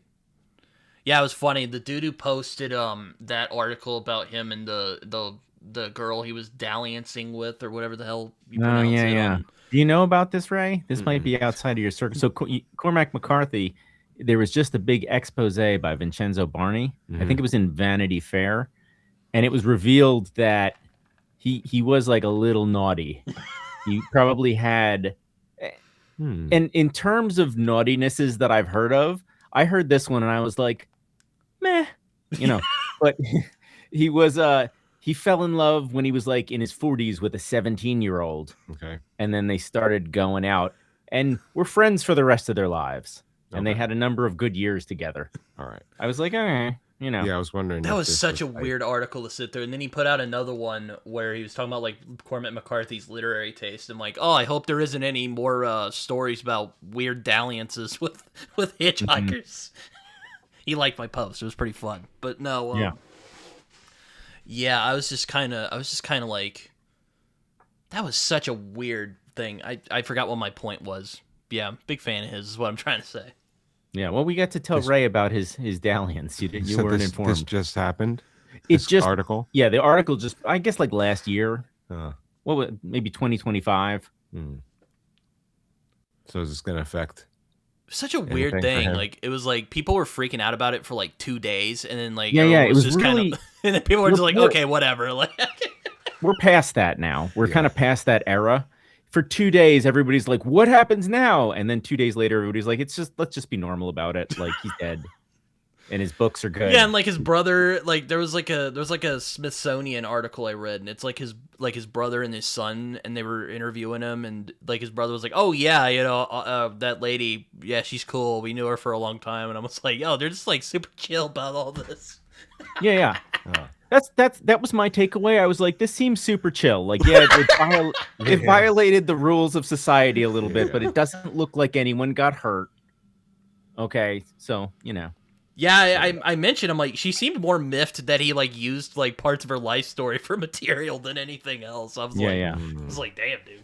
Yeah, I remember in the story he proposed to her a couple times, Huh. but he didn't want to convert to Catholicism, I think, and she was a Catholic, so they didn't wind up getting married. But she really is kind of like one of the great loves of his life. Wow. Yeah, it was odd. It was an odd thing. But yeah, no, it was. Yeah, I was talking with a friend of mine. I'm like, yo, that article was written weirdly. I don't know if it was like bad, but it was just written weirdly. Yeah, I actually enjoyed it. I thought it had like, I don't read a lot of articles, and it had like a very ballsy style. Like it was almost kind of a literary article. It was trying to, you know, it had like a lyricism in it, I thought. But I enjoyed it. I did. Yeah, because I mean, like, you know, I went to school for journalism, and I took a writing class. Like, the big thing they teach you is like, bro, you got to be like super, you know, economical with your language. You know, the Yeah, full, this was like, not straight the journalism. the full like Hemingway style. You know. No, There and it was, like- wasn't economical. It There's like definitely too much fat on it. There was some flourishing. There's flourishes. It kind of felt like someone emulating Cormac McCarthy. Honestly, is what it felt like. I don't know, but yeah, no, it was funny. I was complaining to a friend of mine about Philip Roth the other day. I was like, I don't fucking get Philip Roth. Like, I just don't get him. Yeah. I've been meaning. I'm not super into him, but I read a couple books that I thought were good. I know he's a legendary coxman. He's a coxman. Yeah, I think. Like, I don't want this to come off the wrong way, but I'm just not a fan of the whole neurotic Jew trope, and there's a lot of that in his books. I'm just like, I don't fucking care about this. Like, Yeah, that's his thing. and Like then the like, literary Woody Allen. and then there's like him running around like banging women and like angsting about getting older. I'm like, look, man, I'm already doing that right now. I don't want to read about people doing that. Yeah. I want to be taken outside my experience of life. Same thing with like John Updike. I'm like, I don't get it. Fucking rabbit. Yeah, holes. I'm not into Updike. I think he's a good stylist, but his stories aren't particularly like fun. Yeah, I saw they made a movie out of one of his like Roth's Zuckerman books. I'm like, oh god, help you all, because that seems like a pain in the ass to make. Yeah, I think I'm saving Roth. I'm gonna get into Philip Roth at some point. I haven't yet, but a colleague of mine has been talking about him a lot lately and recommended him to me. So I'm gonna give him another try at some point. I heard Goodbye Columbus is the one a lot of people like. Oh, is that the name of it? No, Portnoy's Complaint. That's the one. Oh yeah, I think I saw It's a pizza, Aaron pizza talking review. about that. What's that? It's the pizza review guy. Portnoy's Complaint, like a pizza reviewer. Yeah, Dave Portnoy. That's the guy who does the Oh. pizza reviews. Isn't that the Oh. drummer for the band, the Dream Theater? I don't know, but he fucked up. These fucked are all up. Portnoys. Yes. Yeah, there's multiple Portnoys, I guess. Yeah. He made it hard for us to get pizza at our spot for a couple Oh, it's that guy. years. Is his show called Portnoy's Complaint? Portnoy's Revenge, maybe. I can't remember. That's close. He Pizza. missed the boat. He should have called it Portnoy's Complaint. One bite pizza reviews. Yeah, no, I'm just, I don't know. It's a weird. It's a weird thing. I could put up with McCarthy though, because McCarthy has this like weird like style where it's like kind of hard boiled but kind of like surreal. I don't know. Mm-hmm. Which is why I was interested in Miklaszewicz. I like that kind of hard boiled style, and it was just kind of like, I don't know. It's a lot of drinking. I mean, if Yeah. that's hard boiled, I don't know what is. Yeah, I'd call McCarthy hard boiled. He actually, for as lyrical as he is in some of his like 70s and 80s work and Faulknerian, he actually has kind of like, I think, a minimalist line, Mm-hmm. you know, on a line by line basis. Of course, Blood Meridian and Suttree have long sentences, but there's always he doesn't. I don't know what I'm trying to describe, but he definitely has like a minimalism and a maximalism combined. Mm-hmm. There is an edge to his prose, even when the sentences are long and have a lot of clauses. Mm-hmm. Mm-hmm. But Ray, not to leave you out, I would say I do like Barfly. I think it's an underrated movie. Pretty good Mickey Rourke performance. Ricky Rourke. That's the name I was trying to get out of my mouth this whole time. Mickey Rourke. Something weird just happened to him. Yeah. Oh, I think he's on a reality show. Oh. I think that's what's the weird thing that I think that happened to Yeah. him. Good for him. He's probably making some money. Yeah. It's like Life with Mickey. Yeah, I guess I like that shit. I like The Wrestler. That's some Mickey Rourke. Oh yeah, The Wrestler's great. Yeah, that's some New Jersey shit. At like a strip. What is it about New That's like Jersey that people like making movies about New Jersey? You know, like I always see a bunch of movies in New Jersey. It's a very, very special place. Yeah. When you look at like in terms of art and performance and music and actors, and it goes on and on and on. And there's something about living in the shadow of New York, and everybody shitting on you for that. There's something about living in a place where everybody thinks is the armpit of the country. Mm-hmm. There's something about getting made fun of when you leave the state. It just like builds, you And know. and the tomatoes. And the tomatoes. There's something about the tomatoes. The industrialization of blueberry, mango. Cranberry bogs. Yeah, cranberry bogs. Yeah, I've heard Whitney Houston. Yeah, I've heard the pizza in New York is just next level. Like, Pizza in New York is. yeah, I had a excellent. friend once who, I don't know if this is true, but he said like, yo, if you like eat it a certain way, someone might beat you up over it. And I was like, I think you're full of shit, but that's a pretty funny story. I don't know if that's true. Would you say that's true? Like, do people get into fights over pizza? How you eat pizza? I mean, they'll argue over who's got The best. the best. But I've never seen it come to fisticuffs. Yeah, I've felt pizza rage, like where it's like bubbling up inside of me. I'm like, I can't believe you called this a pizza. I can't believe you called this a pizza. Because I mean, when was that? The last pizza rage? Chicago. Chicago, I felt pizza rage over there. But because the deep dish is it's a tourist trap pizza, I don't think that people from Chicago actually like it.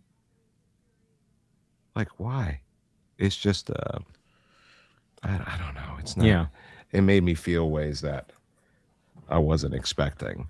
If you're from Chicago, call us at 908-899-2257.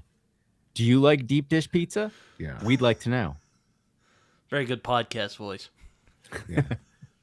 It's gotta be like they're trolling the tourists, right? Yeah. That's It's what it just a is. big joke. It's just a big joke. And then you like laugh at the tourists and stuff, and it's You're like, fun. It's fun for the We're city. calling that pizza. Yeah. It's fun for the city. Yeah, I'd love to visit Chicago too at some point. I know a lot of people from there. I had a buddy who lived there for a long time, and he got sick of it, and he's in North Carolina now. So there you go. He's like, it's too fucking cold over there, man. Like, I'm like, that's fair. That's fair. Yeah, it's all the wind coming off the big old lake. Yeah. You been out there, Ray? Mhm. You were saying? Yeah, we were on tour out there. He's just complaining about their pizzas. Yeah. I mean, I just think that they agree with me. I think most people that hit us up on if they call us up from Chicago, they're gonna be like, yeah, we don't eat that shit, Mm-hmm. right? Yeah. I don't know. I like we went to this Chinese restaurant in Chinatown in New York City. It's called Whoa hop. Whoa Hop. This place was fucking official. It's just that they didn't do anything special. They just made like normal stuff that you've heard of before to perfection. Like the most perfect egg roll you've ever fucking had. Like, Mhm. you know, General Tso's fucking Yeah. perfect. The ideal, the platonic form of like lo mein. Yes, yeah, the universal form of this. So we go to the spot, and I start to walk up the stairs, and my friend holds me back on my chest. He's like, no, not that Whoa Hop. And I'm like looking into a restaurant that says Whoa Hop up And it's top. a Chinese restaurant. And it's a Chinese It's restaurant. at the address. But it's a tourist trap. The real Whoa Hop is in the basement downstairs.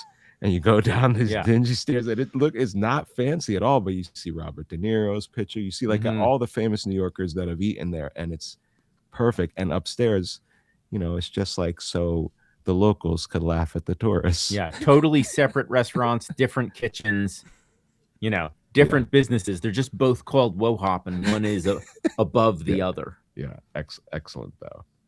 And they make nice merch, nice T-shirts. Yeah, which You know, it sucks. I don't have my merch I got in Florida, but there's a bar I like to go down to when I'm in Florida. It's called Nick's, and I'm like, oh, do they sell T-shirts? And it turns out they did, and I got one. It was really nice. Nice.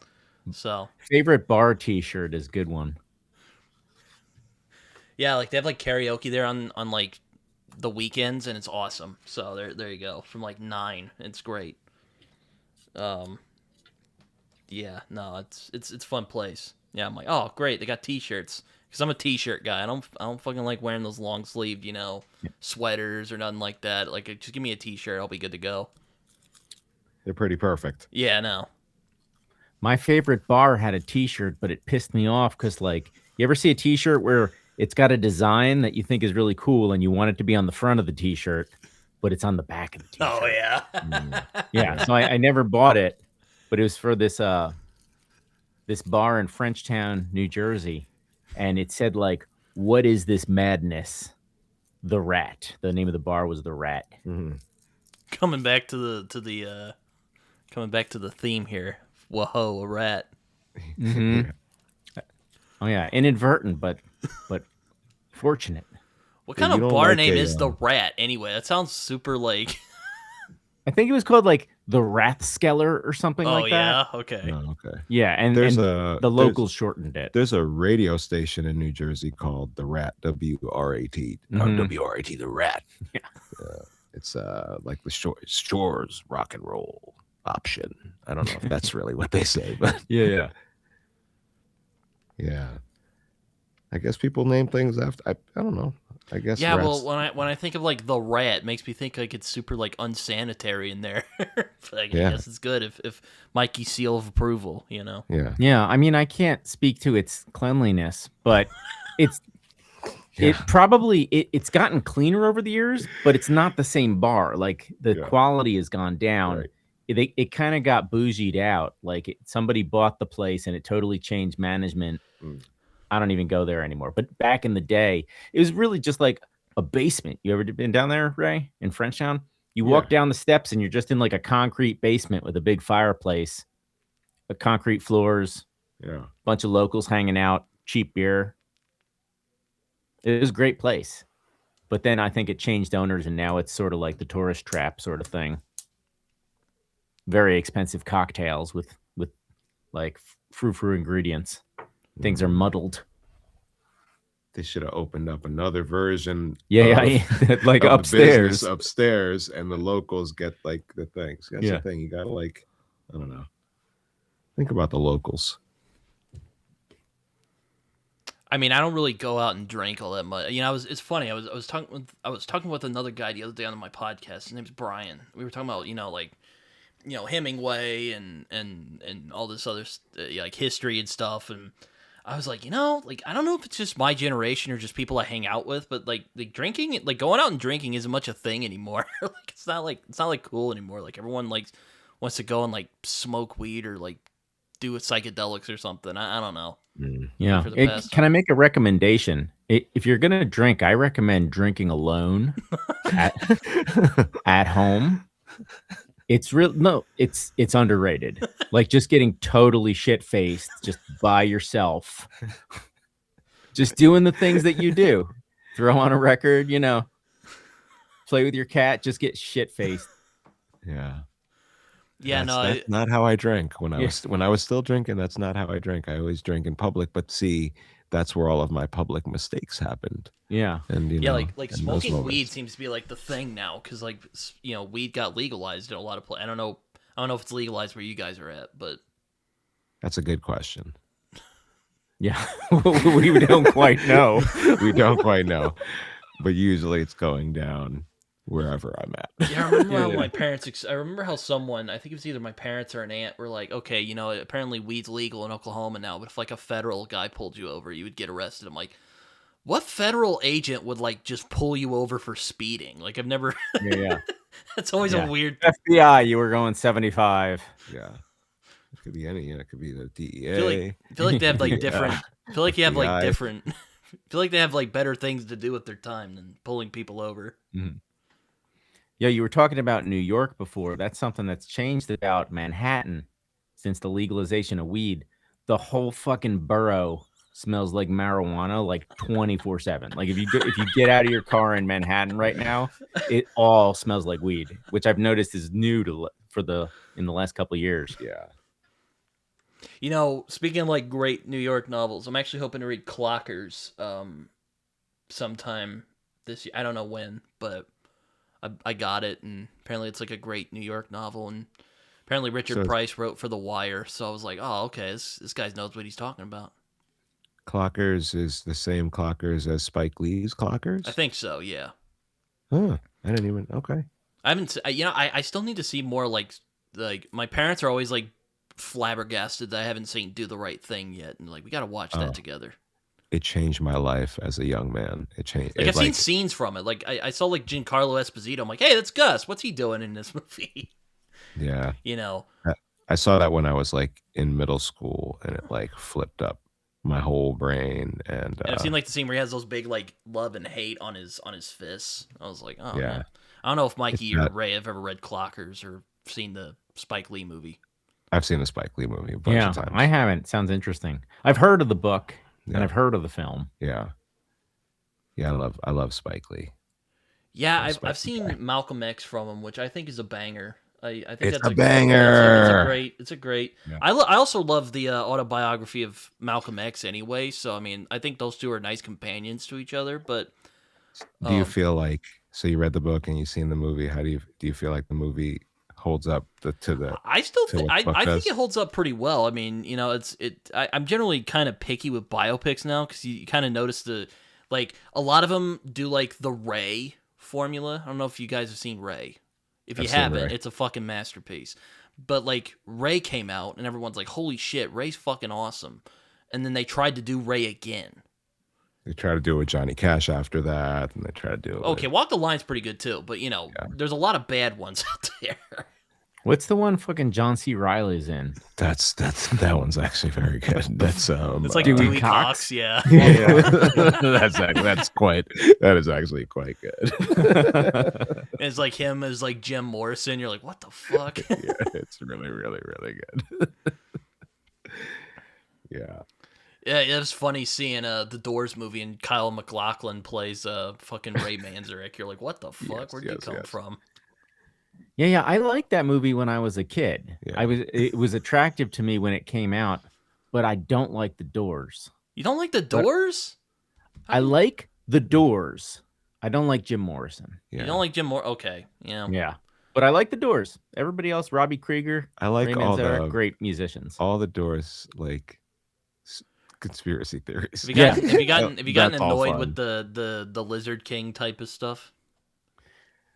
No, I mean, I like all the, his dad was like high ranking, like naval intelligence yeah. stuff. And like, he was like a agent of like chaos to like ruin the love generation. I kind of like like the like dark. fun. I kind of like the dark macabre nature of their music. You know, it's just like so unlike because a lot of the other music from like the 60s and 70s are like, yo man. I'm sorry. I'm trying not to make fun of stoners too much today, but you know, a lot of it was like stoner, Go like for it. hippie Go stuff. for it. I love it. They were smoking trash back then anyway. Yo, the Jim Morrison conspiracies run deep. And I need help on this one, Derril, because I don't want to talk out of turn, but there's some theory that Jim Morrison, not only that he didn't die, but that he became one of the big radio pundits, like Rush Limbaugh. He becomes Rush Limbaugh. Is that what it is in this thing? Yeah. Never heard There's of that. another. Yeah, there's one where Bill Hicks becomes Alex Jones. Yo, yeah. Yeah. Like there's a lot. Yeah, there's a lot of that stuff. I've not listened to a lot of Bill Hicks. He's fun. Yeah. He's fun. I like him. From that era, I like him. I like Mitch. Yeah. Mitch Hedberg. I don't know. I like nice delivery. Nice delivery on that. Yeah, but I'm forgetting what my point was. I think it was about weed or something. But yeah, I guess a lot of people, because I see like Sunny Days fucking dispensaries everywhere now. I'm just like, damn, dude. Mm-hmm. It's legal where you're at. Yeah. Yeah. Which is funny because you think like Oklahoma, because always, you know, people are like, oh, you guys are fucking backwards Neanderthals over there. And I'm like, you guys live in teepees? I'm like, no. Yeah. Yeah. Now that I'm thinking about it, somebody around here did brag that they had some shit from Oklahoma that was really good. Yeah. I've not So I think you smoked guys- any of the Oklahoma weed, so I don't smoke a lot of weed. I've only gotten high like twice in my life, so there you go. Oh, you got your whole life, man. Yeah, that's Don't okay. Don't rush anything. It's bad for developing brains too. I heard Yeah. like you probably shouldn't really smoke until Yeah, you're like you wanna mid hold up. 20s and up. You want to hold up. I don't know where you're at, but like I'm 20, 25. I just turned 25 Okay. last month. you can start now. I think. Yeah. Because now you're what's that thing that's the developed cortex. now? Yeah, your yeah. frontal cortex is okay. You can start smoking like next year. Start Yeah. smoking weed, and then you're fine. Yeah. I don't know. Again, there's another booktuber I think you guys would like, but he's called Big Nate, and basically what he does is he talks about classic literature and just get absolutely fucking loaded out of his mind on marijuana. Like he's just lighting up doobies, talking Yeah. about like classic literature. Like him already. Yeah, I like that. You'll Yeah, like Big Nate. Try yeah. to get him on the pod. Yeah. I'll definitely will. That would be a fun episode. He's like, yo, man, I'm reading. He's just like, yo, I'm reading Blood Meridian. Comes out, just has this fucking massive doobie. I'm like, this is great. This is what BookTube should be. Yeah. Yeah, there was a big space we noticed for Stone Shakespeare. There's not a lot of other people in the field. And I mean, I think it's, I don't know. And the ones that I have seen out there, it's a lot more, not that we're not casual, Mm-hmm. but we have like a lot more production stuff going on. Yeah, and Yeah. is that just the ones you've seen are just like a bunch of stoners going like, Yeah, "Oh, just- I really just some love friends, I just love friends Macbeth, talking. man." I don't think there's any like, I don't know if they're I don't know if they made their theme song and shit. Yeah. They don't have a theme song like Yeah. us, man. Yeah, no, I've only seen like he'll sometimes get on his sister and like they'll just smoke doobies together and talk about like the Odyssey. I'm like, this guy's fucking great. Like, yeah, we need more of that on YouTube. Less of the fucking stoic philosopher stuff that's on YouTube. Yeah. Yeah. A lot of people are uptight, man. Yeah, a lot of people love like Stoicism for some reason. I don't know why. Mhm. Just like, It gets you through. Yeah. It gets you through. Yeah. As a life philosophy, I don't knock it. Yeah, wonderful as a life philosophy. It helps I you. feel like weed your and friends don't Stoicism have to often hear. go together for some reason. Like I've seen a lot of like people who like smoke weed and talk about Stoicism. I'm like, damn. Dude. Yeah. Your friends hear less complaining from you. It makes you more fun to be around. You know, it's good in practice. Yeah, I'm trying to find God, I hate Twitter sometimes. Okay, I'm just gonna put that down before I start doom scrolling. I was looking for something about, but I forgot the point I was making. I think it was something about it's legal to smoke marijuana where I'm at, so that's kind of the thing now. Mm-hmm. People don't go out and drink anymore. Yeah, I've heard that about Gen Z, that they're not really drinking. At least that's I my heard that- perception. I don't know. I'm sure there's people who, I mean, there are people who are about my age who like to go out and drink. I'm not one of them because it's like, I just don't dig the taste, you know? But I Mhm. did get some Guinness the other day because I'm having some other friends on to talk about a book and it takes place in Ireland. I'm like, well, I got to get some Guinness for this occasion. Yeah. Guinness is tasty. Yeah. A themed celebratory beer. Yeah, pretty much, yeah. I got these 4 giant cans and they're like, it was like $11. And I was like, okay, yeah. It was like, oh, I'm sick. I was like, damn it. Okay, we'll do it Nice. next I week. recommend you drink all 4 by yourself one night. Oh, dude, I'd get absolutely Slam sloshed. those, are they the tall boys? Yeah, I think. Yeah, I think so. Slam those 4. Yeah. Or my style was have one and smoke a doob. Yeah. Yeah. Yeah, I'm more interested in like psychedelics. You know, like going the full like Joe Rogan style. You know, I don't know if you guys watch Joe Rogan at all. But Sure, I yeah. have. I mean, I don't watch him too much because sometimes he goes off into like, you know, again that kind of like weird stoner conspiracy theory stuff. But like, Yeah. That's my favorite shit. That's I my love favorite that shit. Yeah. Yeah, when he was doing that, I was like, you know, this is fun over here. But then when he started to have a social responsibility, like I was like, oh man, he's not going to be able to shoot from the hip anymore. Yeah. You know.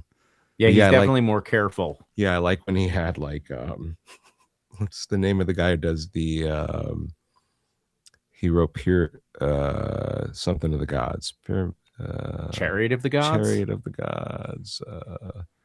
oh yeah, that's like quality, like, you know, stoner conspiracy theory stuff. Yeah. Yeah, There. that's fun. We went through a whole period in our 20s where Ray was just my source for all that stuff. I'd go over and talk with Ray, Yep. and he'd be like, Mikey, do you know about giants? And I'd be like, no, tell me about giants. Yeah. And he'd fill me in on like the giant skeletons they were finding. It's fun. I think it's fun. I don't think But you should- came back. You went pretty far afield and you came back. Yeah. I go out and I come back and I go out and I come back. That's my Mhm. style. I think if you go out and you stay there, it's Yeah. hard on the people you love. Yeah. Yeah, no, I like the ones where he gets like Joey Diaz on because it's always a blast. You know, Another New Jersey guy. Yeah. He's very Jersey. Yeah, Joey Diaz is great. Like, he's great. He was talking about like one of my favorites is when he's going on about the Susquehanna weed, and he's like, "What the fuck are you talking about, Susquehanna weed?" Yeah, he's super. But again, I'm more interested in like psychedelics. Like, I'd like to try that at some point because I don't know if any of you had psychedelics, but Oh yeah. Yeah. Be safe. Yeah. What I like I'm just kind is of that afraid more- I'll like go crazy, like go full like Sid Barrett and just turn into like a hermit. Nah. Start with the microdosing. You want to do 1/10 of the dose. Yeah. Try just a little bit and see how it treats you. Yeah, don't jump off the fucking deep end. Like, start in the shallow end, you know, take your time, Yeah, have and somebody around. don't be around stressful people. Yeah, don't do it at like the mall. Don't All go right. to the fucking mall, dude. Don't All right, go to the mall, I won't bro. have my dad around. Yeah, don't. Yeah. Don't do it around your parents. Yeah, I was tripping once all night, and I woke up, and my dad was getting ready for work. Oh, And- no. My dad was in the military. He was in the National Guard, so my dad was dressing up like a soldier, and I was still tripping at like 5:30 in the morning, and it blew my mind. Like my dad just getting into a soldier's. Yeah, I was like watching him lace up his boots, and I was like, "What do you do at work?" And my dad was like, "Human resources," and I was like, "No, like you're in camouflage. Like, what do you do?" And good, my dad is pretty oblivious, so he was just like, oh, he went to work, didn't ever mention it again. I had spent the whole night listening to like I think Radiohead Amnesiac, Oh, like God. over and over and over again. Oh man, oh yeah, it's always like I remember my dad because another movie I haven't seen. Speaking of like music, is like Pink Floyd's The Wall. Like I've never seen the movie. I've seen like clips of it, and he's like, "We might need to get acid for that." And I'm like, "That probably not. That seems like a bad idea." Yeah. I mean, it's been done before. Like you want to do that with the Wizard of Oz playing, right? Yeah. That how they used to do it back. Yeah, but microdose. Yeah. Our friend actually did a version of The Wall in his backyard. Mhm. He did like a big production of it with his dad and uncle. Family band. That's Yeah, pretty cool. They did the album with like staging and stuff from the movie. It's a good movie. I loved it when I was younger. Yeah, no, I love I enjoyed the album. I mean, Pink Floyd's my favorite band, so there you go. Oh yeah. Yeah. Nice. What's your favorite era? I mean, I really love the Waters era when it's like Waters and Gilmore just kind of going at it. Mhm. And it's just an absolute fucking blast. I've listened to some of the earlier psychedelic stuff, and I'm just kind of like, people. That's another one where like people are like, yo, if Syd Barrett had lived, man, we'd have been in a whole fucking new era of music. And I'm like, I don't know. Some of it's kind of weird and Beatles Oh, it's like. weird. It's weird. Yeah. So his solo records, I actually like his solo records more than I like Pink Floyd. Like I listen to his solo stuff a lot, but it is very weird, and it sounds like it was very hard to record. Like they're kind of bottling lightning at that point. Yeah, no, I like the period where like Waters is like kind of taking over and are kind of not sure what to do, like Metal and the one with the big Umaguma. cow. Yeah, and then like from like Dark That's Side pretty onward much is it. like when Waters is like, okay, this is what works. Let's do this. Yeah. So yeah, those transition records are good too. Umaguma is really good. I like it because it's still like kind of psychedelic. Like it still has that like jamminess that in the Waters era it doesn't have like the jamminess, like the spaciness. That live at Pompeii shit is really good. Oh yeah. That is a special live. I guess I think that's Umaguma era. it's a concert, but it's not a concert. Like, Yeah. Yeah. It's like a long music video. yeah, very good. Yeah, my dad and I watched there's this show where they'd go behind the scenes on albums. Like they did one for, what the fuck is that Rush album? It's not 2112. It's the other one that's really big. Moving Pictures. And we watched the Dark Side of the Moon one. I can't tell you how many times. I probably know most of that by memory now. Man. Again, I hate to be basic, but I just love Dark Side so much. It's a great album. It's like a perfect thing, you know? Yeah. It's like when you listen to OK Computer for the first time, you're like, whoa, what is this? Yeah, when I heard about, did you hear that Pitchfork thing, right? That they had like a music poll, like best album of all time, and it was like a tree system, and it came down to Radiohead versus Radiohead, and people were kind of pissed off that the last two contenders were, I think, OK Computer and Kid A. And I think OK Kid Computer A's a won, which makes fucking sense. weird one. I was listening to Everything in Its Right Place the other day, and I'm like, Yeah. I like man, that imagine shit. being in 2000, whenever the fuck this came out, and Yeah. listening to that for the first time, you know? It's fun. We don't have to imagine it. Yeah. We did that. You were there, man. Yeah. You were there. It sounded like the vocal track sounded like somebody was just like scrubbing the mouse back and forth across like the, like the waveform. Yeah. So fun. That trip I was talking about where I listened to Amnesiac over and over again. I think Amnesiac like just dropped. Yeah. And I was like, this is crazy. This is blowing my mind. Yeah. Yeah, there's some other like weird outside music I'd love to like I have a buddy who fucking loves The Fragile by 9 Inch Nails and is like, dude, you should listen to The Fragile. Oh, yeah. And I'm like, oh man, okay. 9 Inch Nails holds up. Yeah, 9 Inch Nails holds up. I've only listened to Downward Spiral, and that was during a time when I was kind of like flipping out. So, it's kind of a weird one to listen to. Mm-hmm. Yeah, it will assist the flip out. Yeah. It's not helpful. Yeah. You want to listen to it when you're in a good space. Yeah, during the flip out, you listen to like Enya. Yeah. You gotta find something calming. Maybe like whale sounds, Native American flute music. Yeah, some nice flute music, some good new age music. Yeah, no, I listen to like or like In Rainbows, which is also from Radiohead. I want to listen to that at some point. Yeah, I actually just pulled that out the other day and listened to it. It's such a good record. Yeah, I forgot about that one. Yeah, there's the other one. I can't remember what. I think it's The Bends. It's the one where it looks like Max Headroom is fucking coming, and I'm like, why did they decide that was a good album cover? I guess it's distinct. I don't know. Yeah, I'm not actually crazy about that early stuff. Yeah, like it's pretty, but I've never been as crazy about it as OK Computer. Pablo Honey. Yeah, I'm not crazy about it. Yeah. I don't think, to be fair, I don't know if Tom York is very crazy about it anymore either. So yeah, I don't think you're alone there. I don't think they figured out the formulas yet, or like I don't know, they were just trying things out. I actually like their last one, Moon Shaped Pool. That might be my favorite. Huh. It feels to me like by Moon Shaped Pool they transitioned. In the beginning of their career, they were like Pink Floyd. And by Moon Shaped Pool, they're Led Zeppelin. They're like late Led Zeppelin. They tried different styles and genres. There's like a nice acoustic track. Huh. Yeah, no, I really like I listened to OK Computer a lot when I first went to college. For some reason, I'm just like I'm just gonna start listening to this, and it was just like when I listened to for the Airbag, I was like, what the fuck is this? And then I think OK Computer's a bit better than Kid A, because I think there's some songs in Kid A that are that kind of I don't know how to describe it. It kind of just goes all over the place.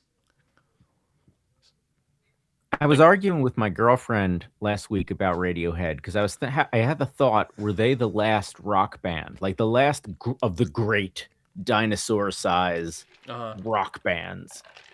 And we were arguing about that. She said no, but then I was like, okay, who else? And we couldn't come up with anybody. The Foo Fighters. Yeah, no. No, it's funny. Dave Grohl was talking the other day. He's like, "Oh, I've been going to therapy because I cheated on my wife," and I was just kind of like, "I didn't want to know this. Thank you. I mean, hey, good for you." That's but not like... very rock and roll. Yeah. Well, you know what? Like Metallica broke the therapy. They broke the therapy. They broke thing. the stigma. Yeah. Yeah. No, Master of Puppets is still really good. I like that album. Yeah, pre-therapy Metallica. Pre-therapy Metallica. Come on. Or the Black Album. You don't want to be that healthy. That's such normie fucking picks. I'm so sorry, guys. It's fine. I'll do both of them. I don't mind it.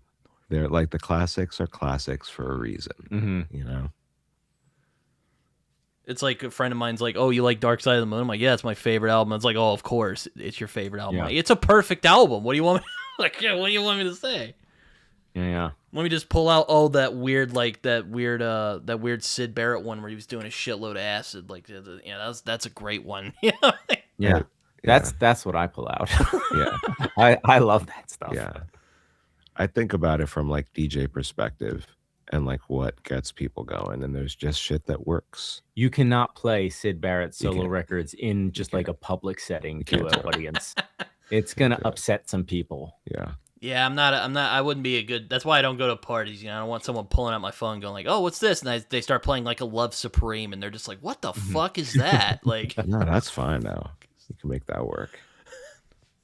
I'm not really good at like party music. Now, if it were like in the Beat generation where they were just like drinking and listening to jazz music, I'd be like, oh my god, yeah, I'm on to something here. Mm-hmm. Probably not. I'd probably find a lot of them obnoxious. Then again, I was super obnoxious when I was 14, so I guess it's fitting. Yeah, forgive yourself. Everybody was, Yeah. I'm sure. I'm sure we were. Yeah, definitely obnoxious. Mm-hmm. Still kind of obnoxious. Yeah. Yeah. Yeah, no, it's funny because I read like a bunch of Beat stuff when I was like 14. But like, oh man, like this is fucking rebellious, And then like I went back and read some of it a few years ago. I'm like, good God, man, going all over the place. Yeah, I'm not really into the Beats. I know that's like a very unpopular opinion, but Allen like, Ginsberg, Patterson, New Jersey. yeah, more New Jersey. Yeah. But I've never been into Fetty the Wap, Patterson, New Jersey. Yeah, the great singer songwriter Fetty Wap. He's yeah. The tenor falsetto on that man. I don't know if that's a real. Yo, did you hear about fucking David? Did you hear about that shit? David? Sure have. I'm keeping was- up on the David case. I don't even know who David is. He's a young King David? No. From the Bible. From the Bible. No, Yes, no, yes. No. He's a singer who they found his underage girlfriend in a Tesla trunk, Oh. dead. Oh, that was my next question. Yes. And now did they finally? Yeah, they charged him with it. They're gonna put him to trial. I'm like, oh my god, this is gonna be a slam dunk, dude. Prosecutors getting paid. Oh Yeah. man. Yeah, it's fucked up. Yeah, no, it's Yeah, are there any alternate theories? No. I've heard some people say like his friends might have set him up, but like I don't think so. He's making like CIA songs or and something? songs about like fucking murder and like Yeah. I'm like, yo, he fucking did it. Like It doesn't look good for him. But it just feels like it took a long time. Like I feel like this all like popped off like months and months ago, and they're just like pressing charges like last week or something. I don't know. I think that's odd. I feel like they would have put me under the jail. Yeah, I guess they got to be careful with a public figure. Yeah. Was he you want under another arrest all that OJ time? situation? Yeah, Yeah. nobody wants another OJ. Yeah. Naked Gun. Yeah, they make sure they button everything down. Yeah. They dotted their I's and crossed their Mhm. T's, They've done their due diligence, Yeah. and now they're ready to put him to trial. Yeah, it's nuts. You were saying something, Mike. I didn't mean to interrupt you. Oh no, that was it. Yeah, but it was crazy. That was crazy. I'm like, damn, dude. I'm just learning about all this. I've never heard of this. David, gentleman. It's like, what if Tom York had a underage Is girlfriend? he just and known as David? It's like a Madonna, but his name is David. David with a 4. What? David with a It's 4 instead weird. of an A. And, I listened to some of his songs. Oh, hold on. And the thing is, I've listened to some of his songs, and they're not bad. Like they're actually pretty good. Okay. And I'm like, So damn. David's good. Yeah. Like, yo, this dude just blew his fucking career up, man. That sucks. Sucks for the girl too. She got murdered. Yeah. No, Does anybody know like what she did to anger him? I don't know. Were they fighting? I don't understand. I think Wait. she may have been underage. Okay. Yeah. Oh. Okay. I think I just put everything together. Took me a second.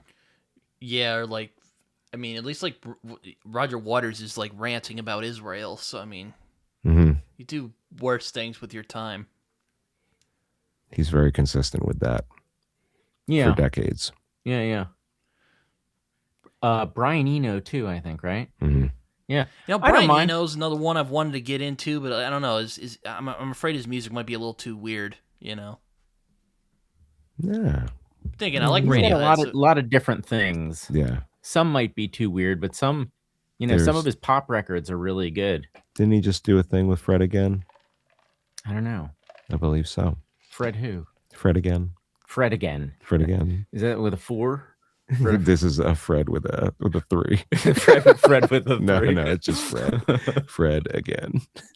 But I was going back to my point, like psychedelics someday maybe. Okay. Let us know what you think. Yeah, I'll text you. I'll text you on Twitter and go Yeah, like, yeah, "Oh, this is pretty wild, man." Text Hit us us, up. let We'll us do a know. follow-up show. Yeah. Yeah, I'm Or always give a call. Call the hotline. Yeah. It's like you gotta picture it like you have this real estate in your head, and everybody's been telling everybody forever, Well, don't go over there. You're not allowed to go over there. You're not allowed to you're not allowed to touch that thing in your own brain. Well, that's the thing. I hear a lot of people go like, I've had these like profound experiences when doing like peyote or like LSD. I'm like, I kind of want to get in on that, but I don't. I'm kind of afraid Yeah. too. So again, I'm afraid I'll go like full Sid Barrett and turn into like a Start slow. hermit. Yeah. I don't think it's a guarantee. I think people oversell it like that. Like, I think you could probably fuck yourself up with it too. Sure. There's dangers. Yeah, and you could just giggle. Yeah, or you might just giggle and nothing happens. Yeah. That's what happened last time I tripped. Was I just laughed a lot. I just laughed for hours on the couch, and I listened to a Harry Nilsson record. And fucking cracked up. The last time I did anything like that, I had such a I'm done. I think I'm done. It was like it told me something. Yeah. I'm still trying to process it, and I don't think there's any reason to pick that up until until I'm fully into it. Yeah. Yeah. That's how I felt after my mid-20s. Like when I did hallucinogens in my 20s, I got to a point where I was just like, that's enough. Yep. I've gotten what I've gotten. Yeah. And then nothing for many years. It's not it's not really a party thing or a recreational thing either. I don't know how to describe it. Yeah. It's like a shamanic kind of thing. Yeah. It's just don't be around a bunch of douchebags when you do it. You know what I mean? You don't want to go into like fight or flight. Yeah. Yeah. Yeah. I'd say do it someplace you're very comfortable. Safe. So people. yeah, I'll just be in my office doing peyote or something or mescaline or whatever the fuck, whatever else is out there. Yeah, a little microdose. It's because when this I was introduced to this shit in the 90s. I was like, I think I was like in between 8th and freshman. Mm-hmm. And wow. like, yeah. So, and we took it on Main Street, in our town. We did and now I would just suggest waiting until your brain is fully developed. Yeah. Not being on Main Street, go somewhere where you're safe, around safe people, and nothing could happen. And then don't be around cops. Yeah. Obviously. Like that shit's gonna fucking really not feel good. Yeah, in jail. I bet being in jail and tripping is not a fun experience, No, probably no, not you good. want to avoid that. You want to avoid that. Yeah, no. Here's a story you'll like. There's a friend of mine who got arrested and put into the drunk tank because he was drinking, and they caught him driving around, and they put him in the drunk tank. Well, I don't know what I sometimes just I get super hyper focused on something. I just want to know what happened. So we went to go eat, and he was there, and I just in front of my family and his family, I'm like, so you got put in jail? How was that? It's just in front of everybody, and yeah, don't do that. And my dad pulled me over later and was like, yeah, don't do that. That's not. I was like, I just wanted to know. I wasn't trying to embarrass him. It was I felt bad for that. I texted him and apologized over that, but that was a deal. That's all right. Now you know.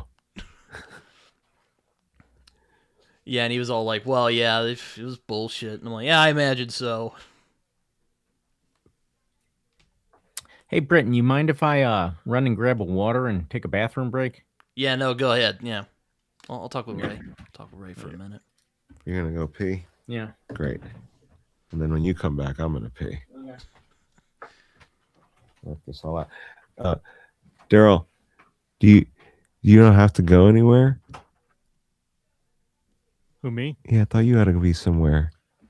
My brother is having his first baby today. I'm waiting on updates. Oh, Okay. congrats. Yeah. Don't Pass them along. let us hold you up from the miracle of birth in any way, shape, or form. I was about to say, I was probably going to take off in a bit because I had some other things I wanted to do this evening, but, I don't want to... I've been enjoying this conversation, though. It's been a lot of fun. We've gone to a lot of interesting directions I didn't expect. Yes. Yeah, Yeah, that's what we do. I thought we'd talk about like Shakespeare and books, and we've gone on this whole other journey of like drugs and movies and music. So this is great. This is like peak Britain's hanging out here. Yeah, that's pretty much the podcast. It's like Mikey's trying to get this information to me, and there's a lot of I derail shit a lot, and then we have to figure out how to keep on. I'm getting better at bringing it back, like learning when to cut it off, bring it back, keep the flow of things. But it's hard when you're so comfortable, you know. It's just I'm just talking to Mikey. I've been talking to Mikey forever, so I'm learning. So you're a DJ, Ray? Like what is it that you do? I did DJ. I did DJ a bunch. I don't even know. What was that like? I would say for a good 10 years, I pretty much DJ'd for a living. I had a bunch of things I was doing, but yeah, DJ, and I made all the beats for the podcast. Any music you hear on the podcast, those are all beats I made. I like produced for like MCs and some singers and stuff. Did a solo record back in the day. Anyone noteworthy, or was it like underground people? Show wise or record wise? Like, well, either or. Show wise, yeah. There was a bunch of fun shows. There was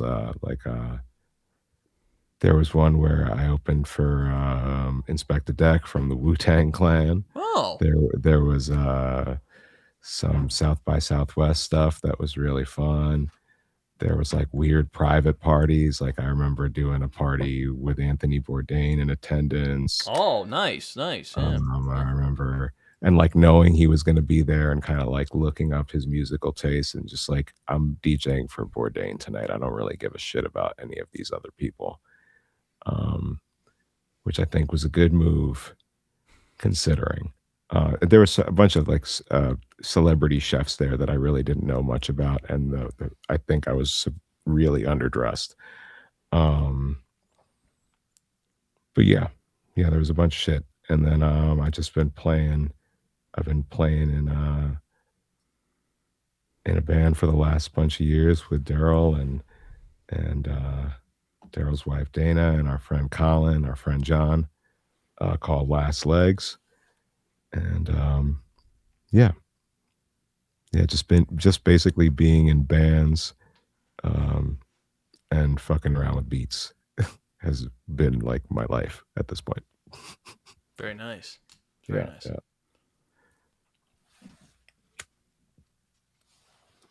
I grab that lighter? I'm gonna try to open this beer.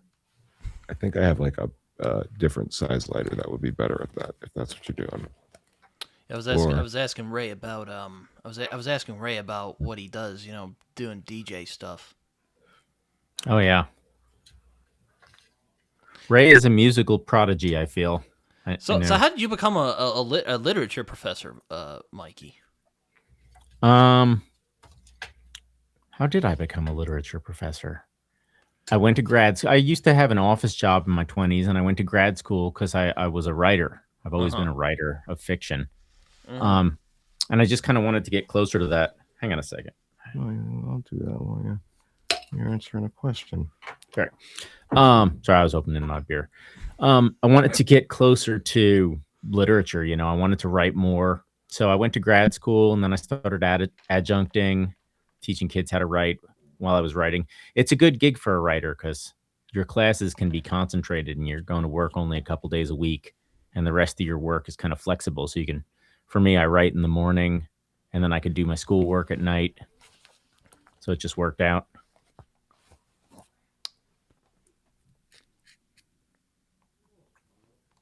Yeah. Very nice.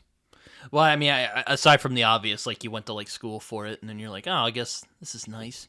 Yeah, I get paid to talk about writing all day. Yeah, basically. It's a good gig. Yeah, I thought about teaching for a while, and then I was like, I don't know if I have the patience for it. And I have friends who are teachers, and they're like, I don't know. It's kind of... Yeah, you have to be very patient. You have to you're dealing with the public. You have to have the kind of some students are wonderful. And actually, a lot of them are wonderful. Sometimes you get somebody who's not so wonderful, but, you know, they're taking the class too, and you got to be able to deal with them. And, you know, you have to have good people skills, I think. Yeah, I mean, I think my people skills have gotten better over time. I'm just kind of... Yeah, the podcast probably helps. Yeah, it's true. Yeah, podcast has definitely helped in that regard. My parents are always like, damn, you're doing a lot of these. I'm like, yeah.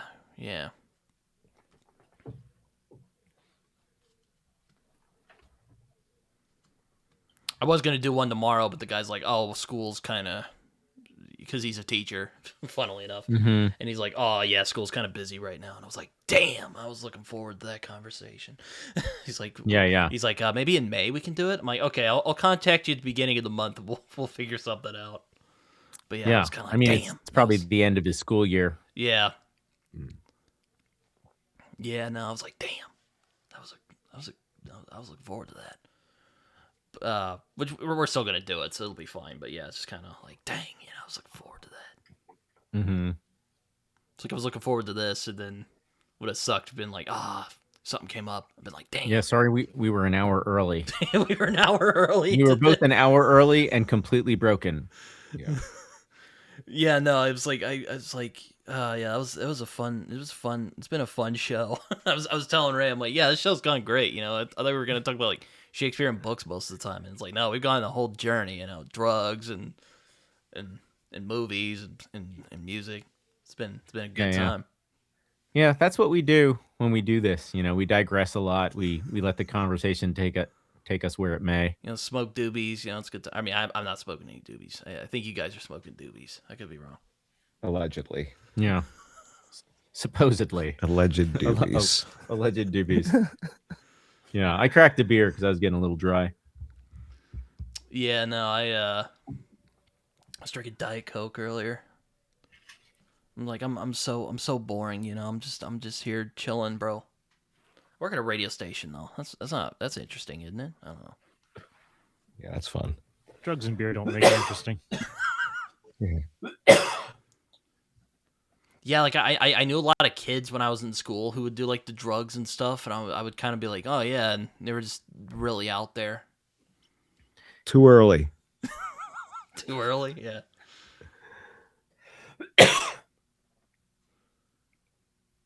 You were talking about tripping earlier with your dad, and that reminds me of when I smoked weed for the first time, and I was with some friends of mine, and I had to go to church that night because we would go to church on Wednesdays, and my grandma came over, and I was like, oh God, I gotta spray myself to, not so I won't smell like weed, and they like sprayed like Axe spray on me.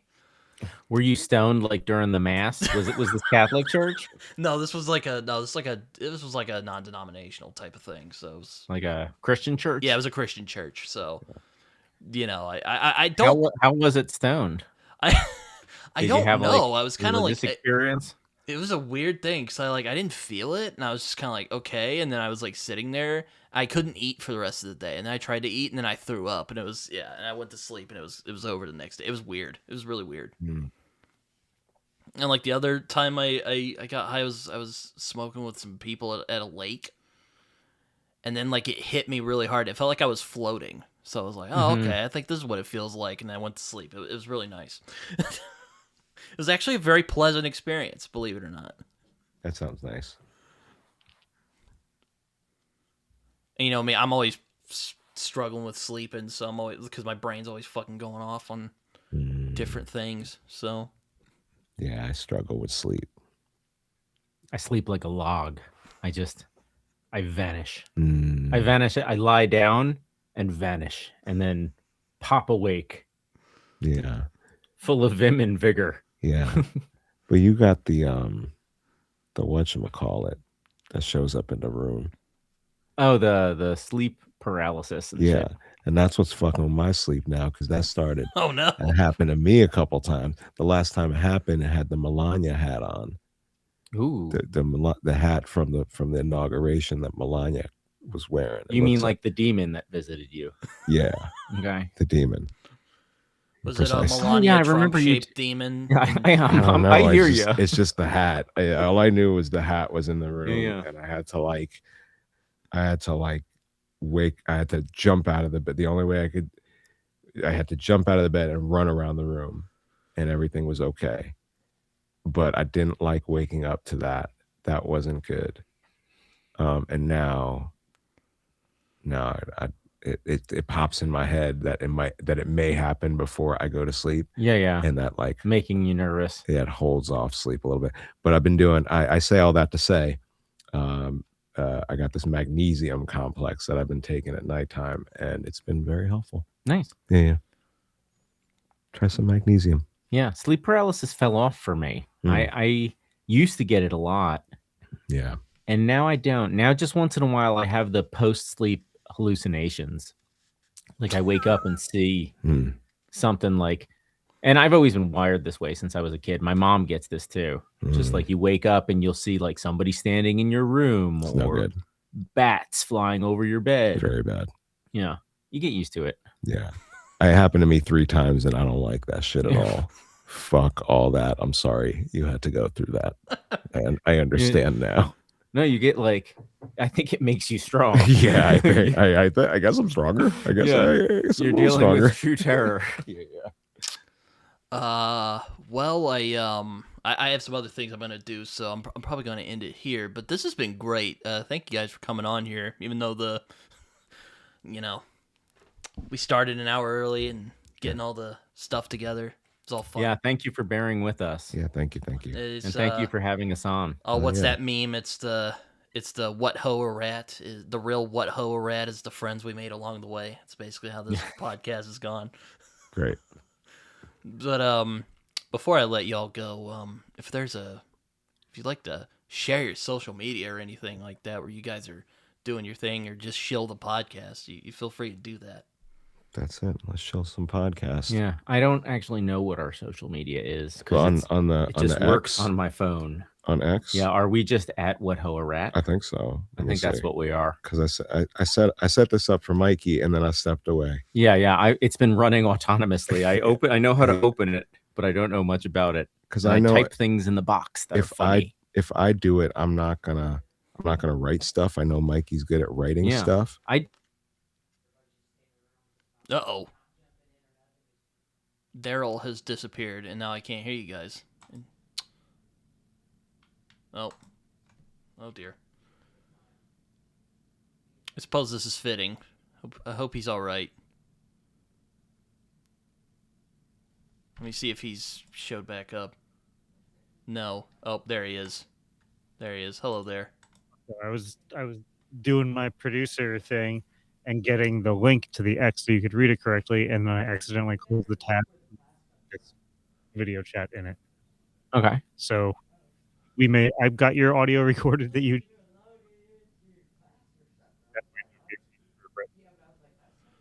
Very nice. So you guys are just on Twitter, and so is the podcast on Spotify?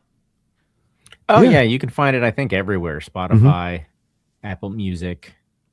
Yeah, I think we're the last I heard we were the #1 audio only Shakespeare podcast in the entire world. No, that's crazy.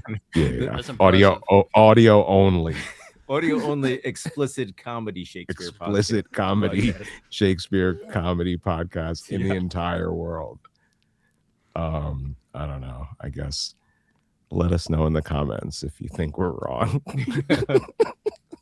But anyway, it's been a blast hanging out with you guys for a bit here. So yeah. One last thing to plug. I think we should actually mention the title of Mikey's book. Oh yeah. Oh yeah, sure. Mike, what's your book You called? got a book, dude. You got a real yeah. thing to plug. Yeah, Alice or the Wild Girl is my novel.